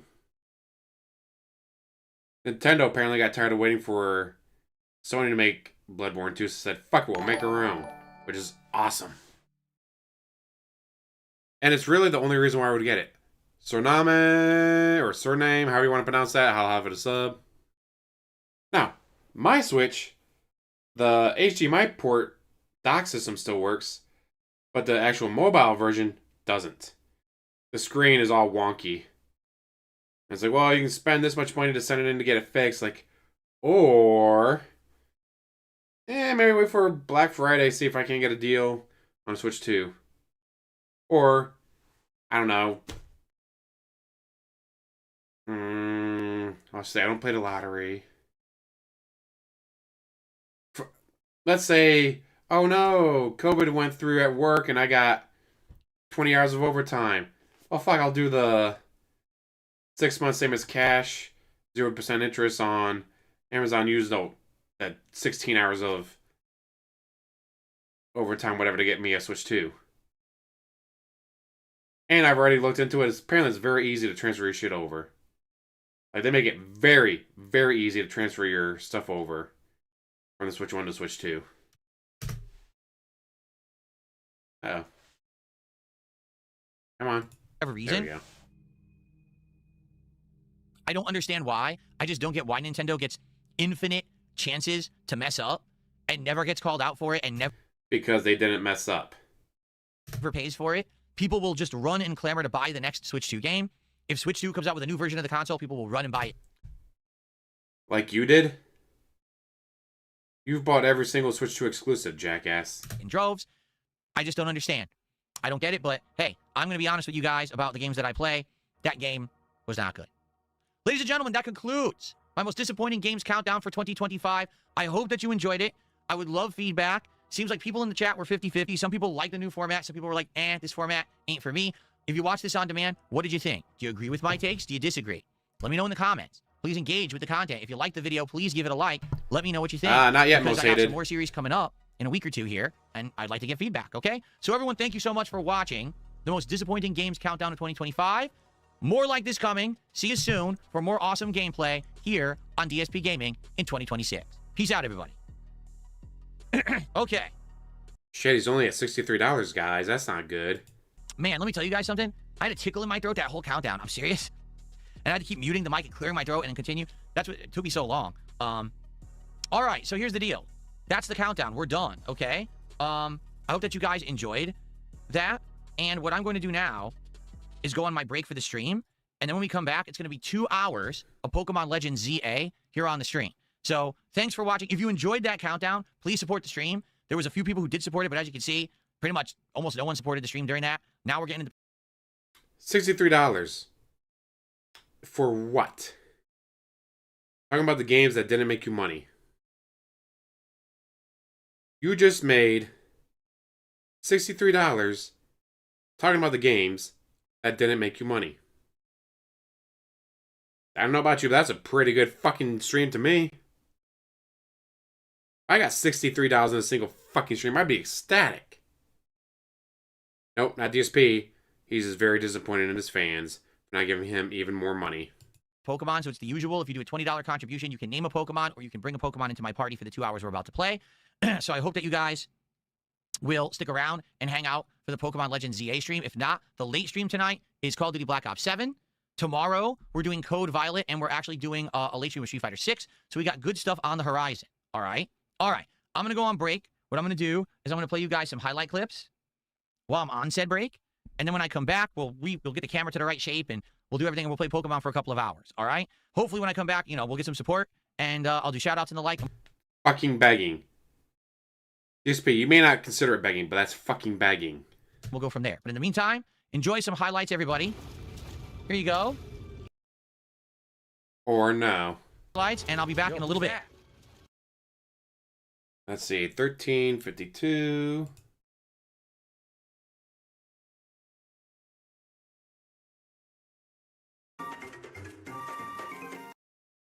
Okay, got those lights on. Let me go hook up the Switch 2. You knew you were playing Pokemon ZA today, and you didn't have the Switch ready. He does this every single time. Every single time he's playing Pokemon or any other Switch game, he does this, where he doesn't have the fucking Switch hooked up. Why is the Switch not hooked up, DSP? Why is the Switch not hooked up? Dumbass. Jade says, why no MK1? MK1 was last year, Jade. That was 2024. It wasn't 2025, yeah. I know it seems like it was yesterday, but it wasn't. Okay. Yeah, you gotta get those gold Hogans, dude. All right, let me go hook up the Switch 2. We'll get started. Guys, please support the stream. What I mean by that is, as you saw when I was doing that countdown, we had a lot of views, but not much support. It would be great to get support now. We're starting up with Pokemon. Those of you who are usually here and support Pokemon, it would be great if you could. If you're interested in getting a Pokemon in the party or naming a Pokemon today, it's $20. But any support for the stream would be appreciated, all right? It just sucks because Pokemon always does really well. I don't want the Pokemon stream not to tank because I did the countdown first. All right. I'll be right back. I'm just going to go hook up the Switch 2, and we'll get started here. People show up, sing, oh, Pokemon ZA, I like that game. I'll watch this guy play it. Where's the Pokemon? Where's the Pokemon? I mean, it's only been 3 hours. It's only been 3 hours, guys. Would you expect me to start playing Pokemon ZA right away, guys? I gotta sit here and talk about games that didn't make me money first. Oh, let's skip ahead. Ground moves and dragon. He's ground and dragon. That's the weirdest combination ever. So I don't have anyone like him at all. Yeah, look. I got nobody like him. He's on 68 from Disappointed Games probably get rid of Star He's after. on 99 now. All right. Why are there so many fake Kevin Bernsteins in the chat? I've had enough. Oh! The Kevin Bernstein thing. Someone noticed that Kevin Bernstein would only appear when DSP wasn't on camera. When DSP was doing the slideshow, or when he would take his break, then Kevin would show up and be like, oh boy, I can't wait for a great stream today. I just love DSP. DSP is such a great streamer. I can't wait for today's stream. Leading to the theory that Kevin Bernstein is DSP. That's why Kevin Bernstein's showing up in the chat. Because those dirty, rotten, evil detractor trolls, critics and haters now have the theory that DSP is Kevin. Is it true? Who the fuck knows? Will it annoy him? Yes. And really, in the end, that's what matters. Enough of people coming in here Shout out and doing Nick. this. I'm just gonna get rid of all of you because you're all sock accounts and you're some new meme. I don't even know what the meme is. I don't care. I have no time for your nonsense. You act like children. So now you can go get grounded. Go to your rooms. Okay. So yeah, let's get Zygarde in there, and then let's level up Zygarde.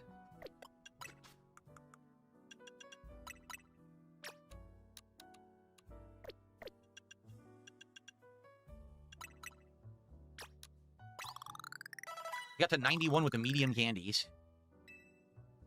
Damn, that's a lot of You know the new candies. move. Okay. We'll have to see what the new move is. Okay, we maxed him. So let's give him the Zygardeite, or whatever it is. Oops. Okay. And then, let's do... what was I going to do? Oh, look at his moves. Because he learned a new one. Outrage? Now he becomes confused. I don't want that.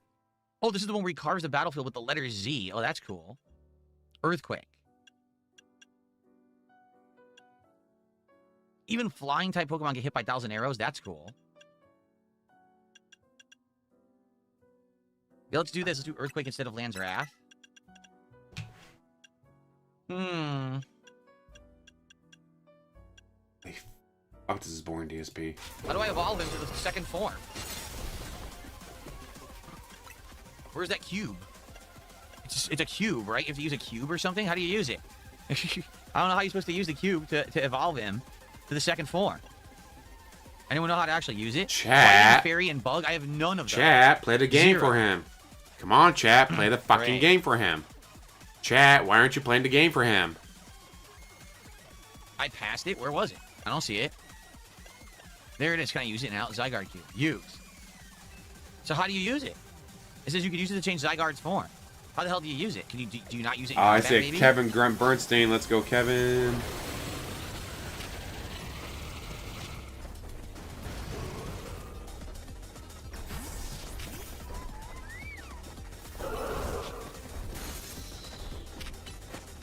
Yeah. Exactly, weebs. He gets an hourly rate from Kick. So every time he gets pissy and bans people from the Kick chat, he's literally costing himself money. That is how much DSP's ego hurts him. He would rather ban people for calling themselves Kevin rather than having them in the chat, spamming his chat, making him money. Because there's no clicking the ads. You don't need to click the ads. They just need to be in the chat. Which they would be. Except he fucking banned them all. Fucking moron.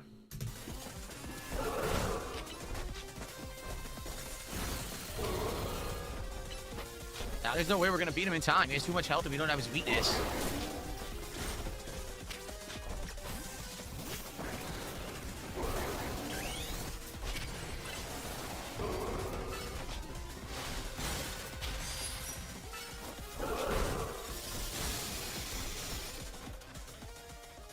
I can see that we no longer have a mod, so that sucks. Oh no, guys. There's no mod. He's going to have to ban all these people himself. Like Kevin Grant Bernstein. Yes, well, Staraptor would have had one of the moves, just fighting. But I had no idea what this guy's weaknesses were going into it. I didn't even know who it was, right? We didn't know who this was going to be. So it was basically impossible to come in prepared.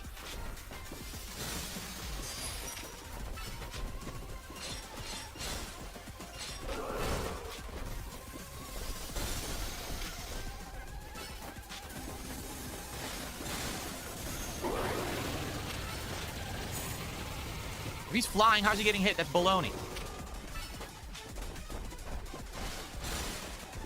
Yeah, this sucks. We can't beat him. See you later, Jade. Womp womp. Bye, Next Jade. time, try to get Randy to level 100.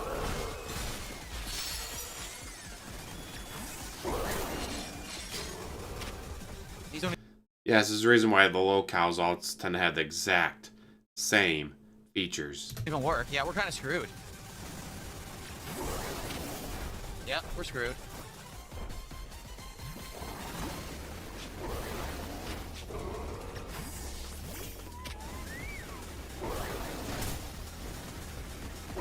plus type moves to work. I'm doing plus. Oh, there we go. It wasn't working at first.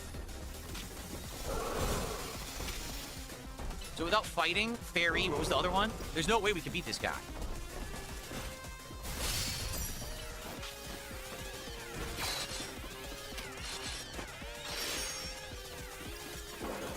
He's just not doing enough damage. He also is moving, which is annoying because we're missing the attacks.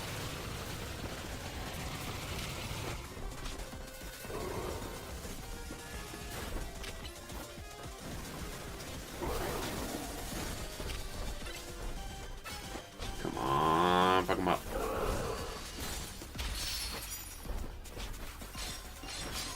Yeah, I wish we could quit out, but there's no way to quit out of the fight, right? I don't think so. Bug is the other kind? Bug, oh god.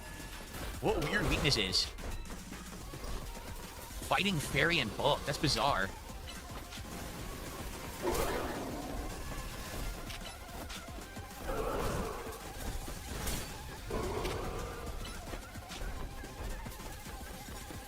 Really, Devin? I don't even think you could do these over? Ah, so we wasted a giant donut too on top of that? That's really sucks.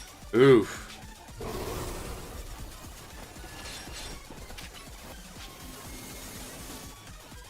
Damn it. Oh, this really sucks because now it's like, well, what are we going to do to get these survey points? We can't do the big fights without knowing the weaknesses, and you don't know the weaknesses until you're in there. Right? They give me 500 points for that. You dicks. 500 points, that's it?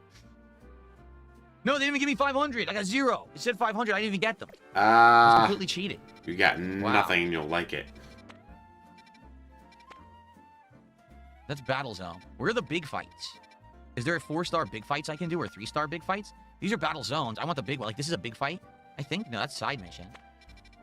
Are there no big fights around? There were before. I think they took them away. Because I swear there were big fights earlier, but now there's none. Huh. Now it's just these Battle Zones. Alright, well. I guess we'll do so. How much time we got left? 15 minutes? We don't have a lot of time. Dude, you can't use slow or disable, dude. That'd be cheating. Anyway, maybe we have time for one. So where am I right now? There? Intent, guys, we only got 15 minutes to go. Let's try this one. Alright. Alright, everyone. So finale of the stream is right now. Last chance if you want to engage or support the stream. There it is. Now would be the time to do so.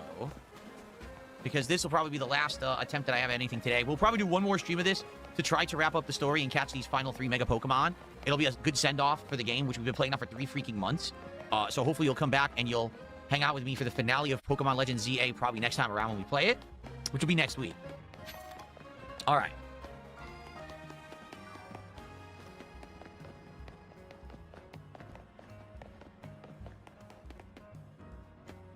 Oh, come on. Where's the entrance?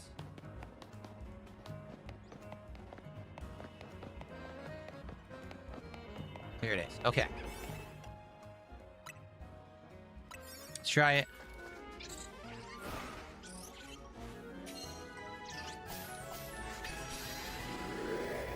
This game was not on my disappointing games list because I'm not disappointed. I had a great time playing it. Sure, it's disappointing if you're just comparing it to other Pokemon games, but as for a game for us to play through and hang out and enjoy... And made him lots of fucking money. It was actually really good. Okay, so what are these trainers? I don't know what to hit it with.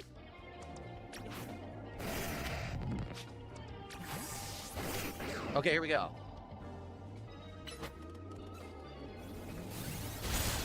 Level 177? Back in my days, Pokemon only went up to level 99. I got it, nice. I know I'm old. So ground move. So basically Zygarde's great for this. Nice, Zygarde's gonna be super good for this. Sweet. Sorry, bro.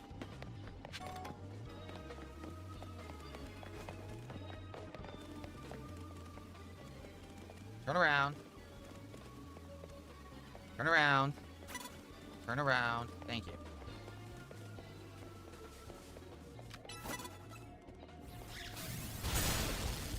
Nice.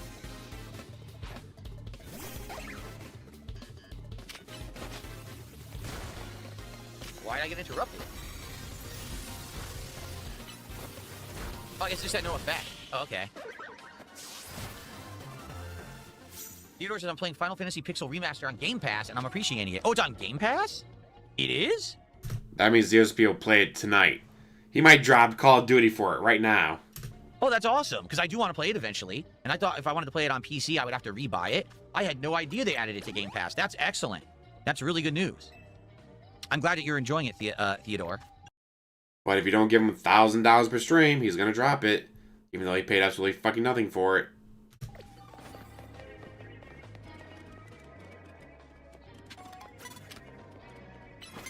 Well, we didn't get that one by surprise.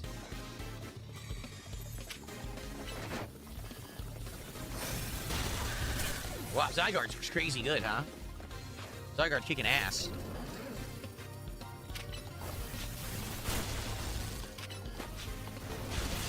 Nice. Emolga was part flying type? Oh, so it was resistant?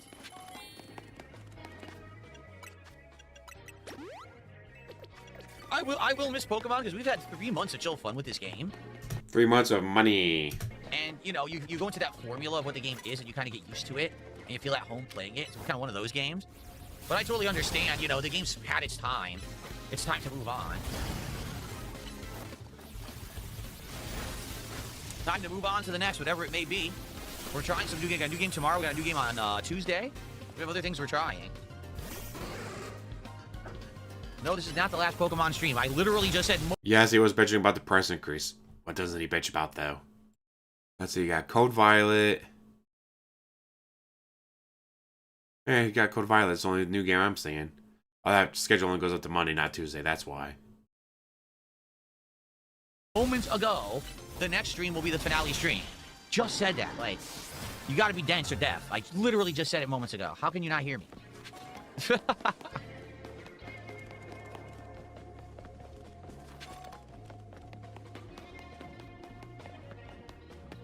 No. You think there are trainers up here? I played the original Pokemon Blue on Game Boy when I was a teenager. Yes, I did play it. I got blue, red. I still have blue, red, and yellow. I still got my copies. Fuck you. Nerd. Damn, I'm not insta-killing it. Suck. Oh, wow, the rain of arrows was sick. Hit it from a rooftop away.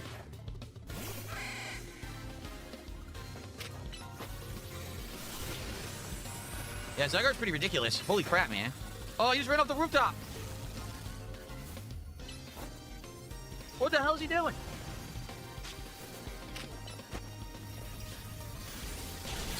He's running off the rooftop. Okay. Alright, we seriously have to beat one unawares. Can we get this guy?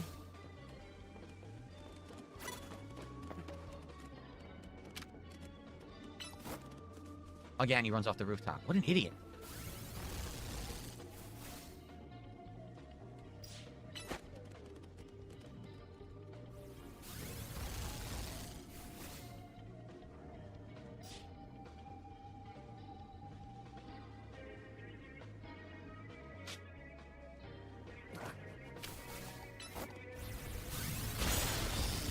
Nope. Oh, I did it. I got him. Nice.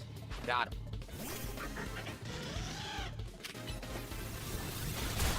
I think he has all alpha Pokemon. He does. He has all alphas. Oh, look at this.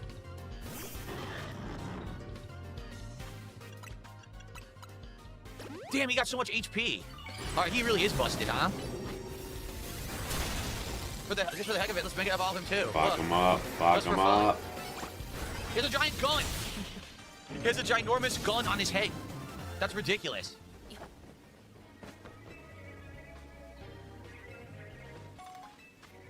Gee, thanks.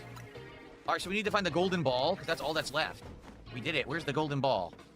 I don't see it there. You guys keep watching. I'm going to be right back. I'm going to go look for my copies. Because I know I have more than that.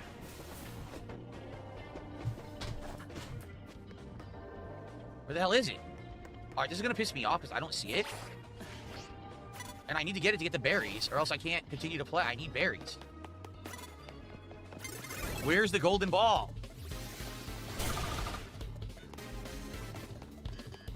We're gonna run out of time, and I don't see it anywhere, and it's pissing me off because they did this before. There it is. They totally did that before.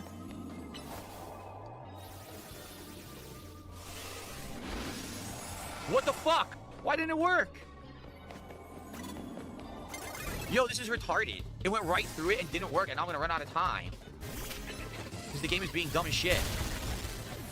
Where did it go? Is the golden ball gone now? What happened? What happened? What's up, John? I don't know.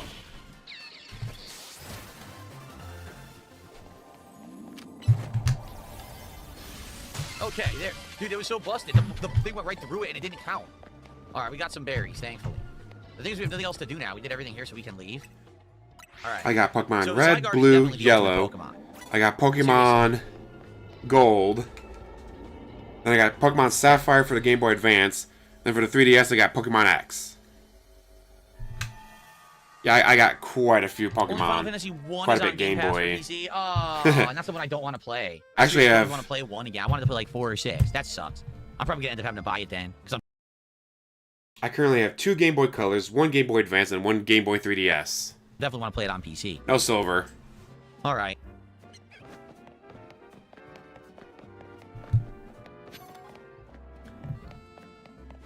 And mind you, the blue, the yellow, and the gold, those are original. Like, these are not, oh yeah, I found them at GameStop 20 years later. Like, no, these are original. These are from whenever they fucking came out. The Pokemon Red is from Allied. And so is the Pokemon X. But the others, those are all original. Favorite type, Psychic. Favorite, Alakazam. Favorite Pokemon of all time, Alakazam. Love Psychic. That's mostly because, at least in Gen 1, Uber. Nothing could touch them. I did like in Gen 2, they came out with Dark that would be immune to Psychic. Houndoom, probably my favorite from the Gen 2. Gen 2, definitely, yeah, Houndoom is my favorite. Guy, especially when you get to the Final Four and they got the guy that has the Executor. Like, aha, he's Grass Psychic. I'm Houndoom. I'm Darkfire. You're fucked. Well, we are out of time. If we have time to do like one side quest, we'll do it. Favorite starter, Charizard. Let's see. Let's see if there's a side quest over there I can do fast. The Typhlosion was cool, but the Feraligatr in Gen 2 is my favorite starter, the Gen 2 starters.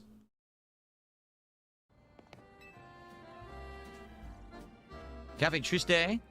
Our name suggests we cultivate a subdued atmosphere. We suddenly began to grow much more popular. Our cafe was bursting with customers and we couldn't serve them all. It got so busy I wanted to pull my own hair. To such overwhelming crowds I say non merci. Yet if no customers come at all, we can't stay in business. It's a delicate balance. See what I'm driving at? To attract enough customers to keep us afloat, yet not so many that we drown, we need to offer dishes that are just tempting enough. What dish do you think would suit our menu? Curry and rice. And here people grouse is not as tasty as Hotel Z surprisingly good curry. No merci. Louis galettes. No, you can get galettes anywhere. No merci. What about croissants? No, we'd be forever in the shadow of Nouveau Café's croissanterie. No merci.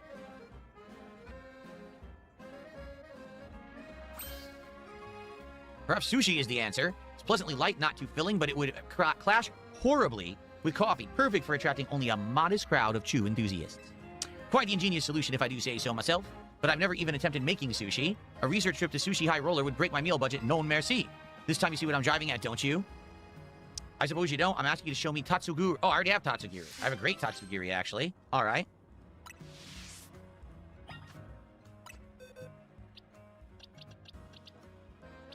Now, where did he go? He's here. I just don't see him. You see him in the box. Where the hell did he go? There he is.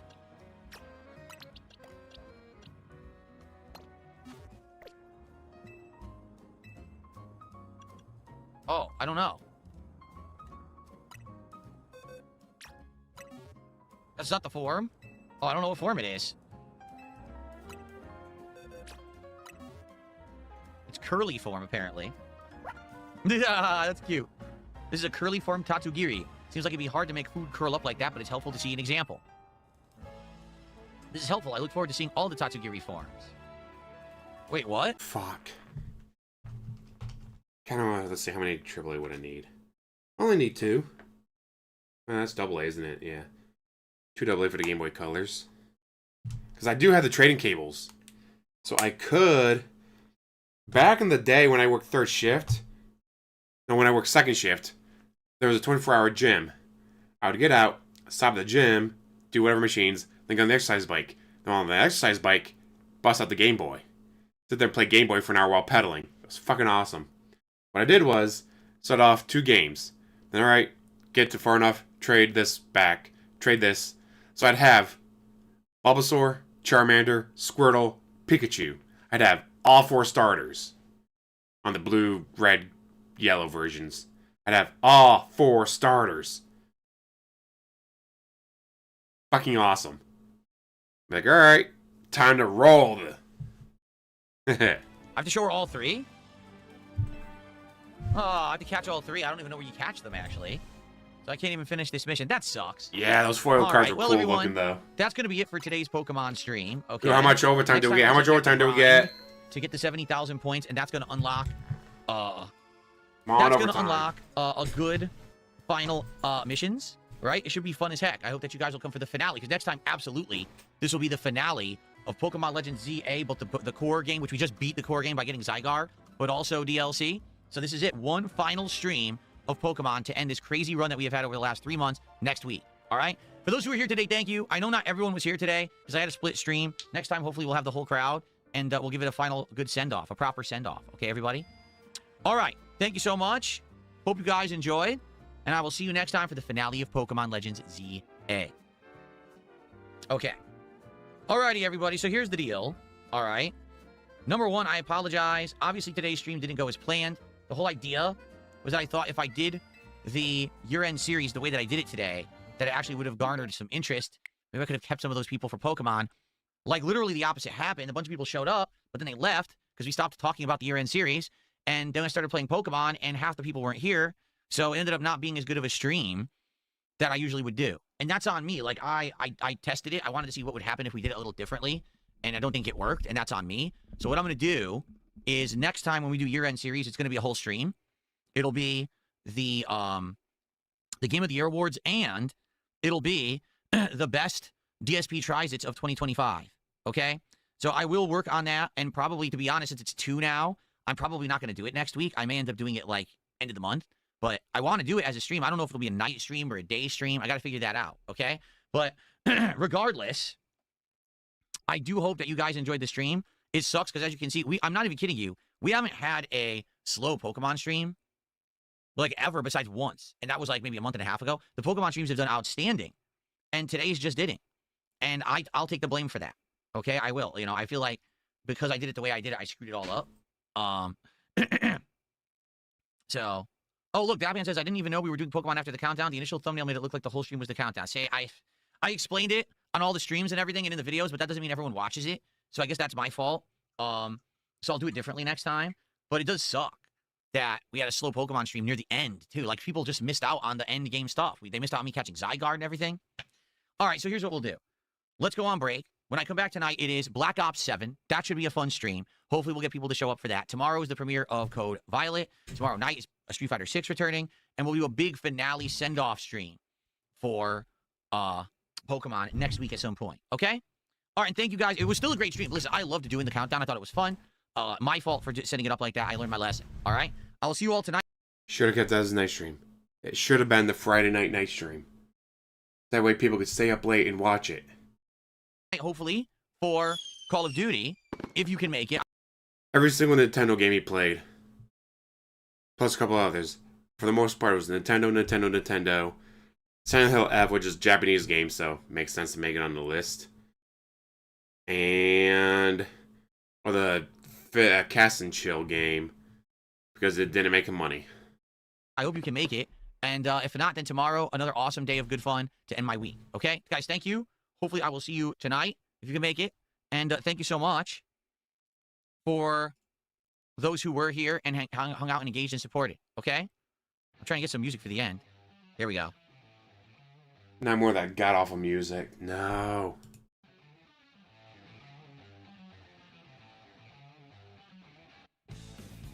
I was about to say, yeah, it's still 1.25 speed, but holy shit, DSP, why? Why would you inflict this god-awful music on us? Cool. Till he gets a Alright, everyone, I'll job, see you it'll tonight never for Call of Duty. happen. Peace out. Nope. Man. You must be salty.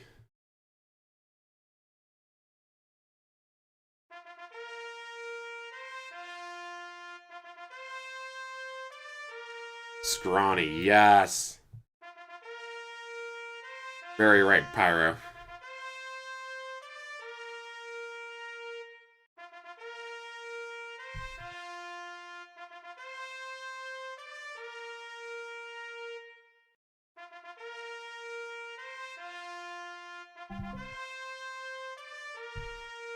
Yes. Title card is still going well. We'll speed it up. What? Joe Cool is still a thing? Awesome.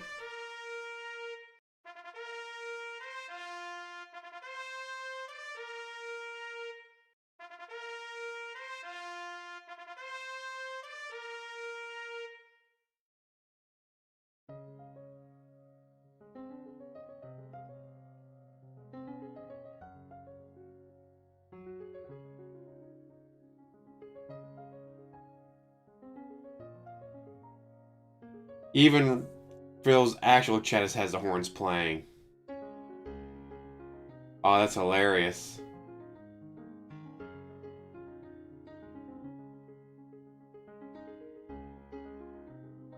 We're about a minute and a half behind.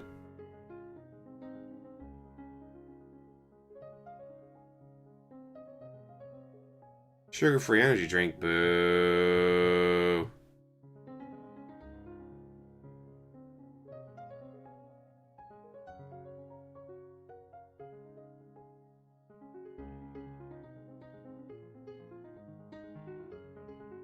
Stay waiting for 5 minutes? Ouch.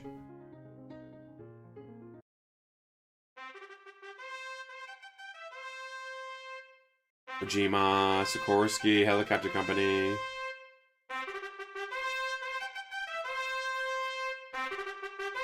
Tanqueray.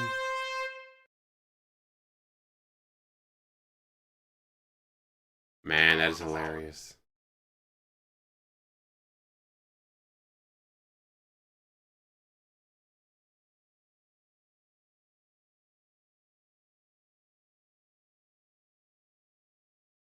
Damn. Yes, Raphael's staying fresh.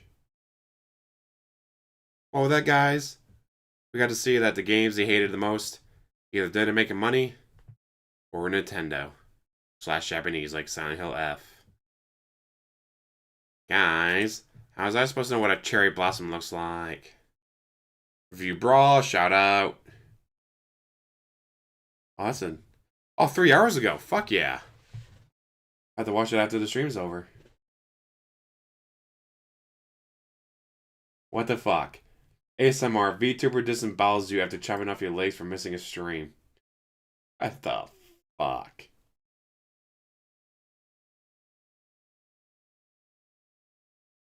Yeah, with that, guys, I shall be letting you go. Great stream. Great to see that DSP still hates Japanese. Still hates Nintendo. And now might end up hating Pokemon because it didn't make him money. God. Kind of tempted to bust out some AA batteries and play me some red, blue, yellow.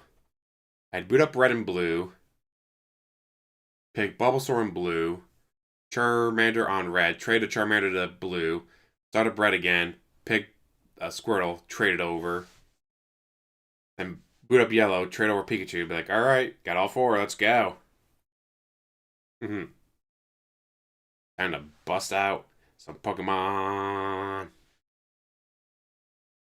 Nah, I got way too much. Like, I want to play more video games, and I just got the definitive edition of Dawn of War with all the DLCs. The only DLC I never had for it was this Sisters of Battle. I had bought all the others individually. So I was like, oh no, I guess Sisters of Battle. I never played them before. I'll check them out. But, when? Although being sick was one of the reasons why I bought it. Turned on the new Detective Blanc movie, Wake Up Dead Man. Then I watched the new Frankenstein, which, holy shit.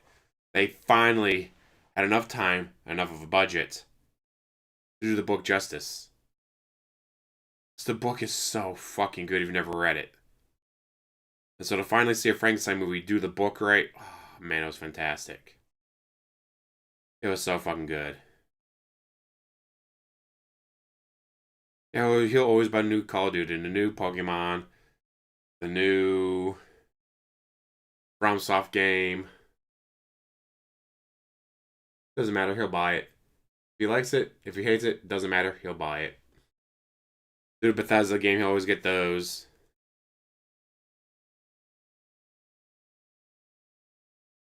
As I play through, I get myself a Alakazam, get myself a Gengar, get myself a Golem, get myself a Machamp. So having 2 Game Boy Colors and a Game Boy Advance with the trade cables, so fucking awesome. So I can trade to myself. And I have a Mew on Pokemon X on the 3DS. Back when they were doing the giveaways, they were giving away random legendaries. Like, oh, you go to GameStop, you go to Best Buy, you go here, you go there. They were giving away different legendaries. So I went, bought a Pokemon X, bought a 3DS, went to GameStop, got myself the Mew. It's the only time I ever had Mew.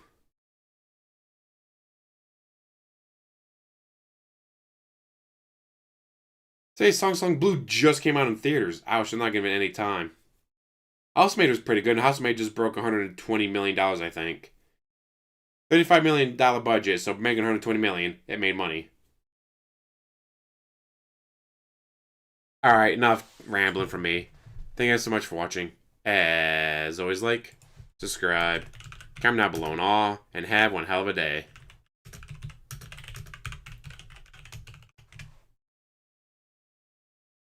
Only made $1 million? Ouch.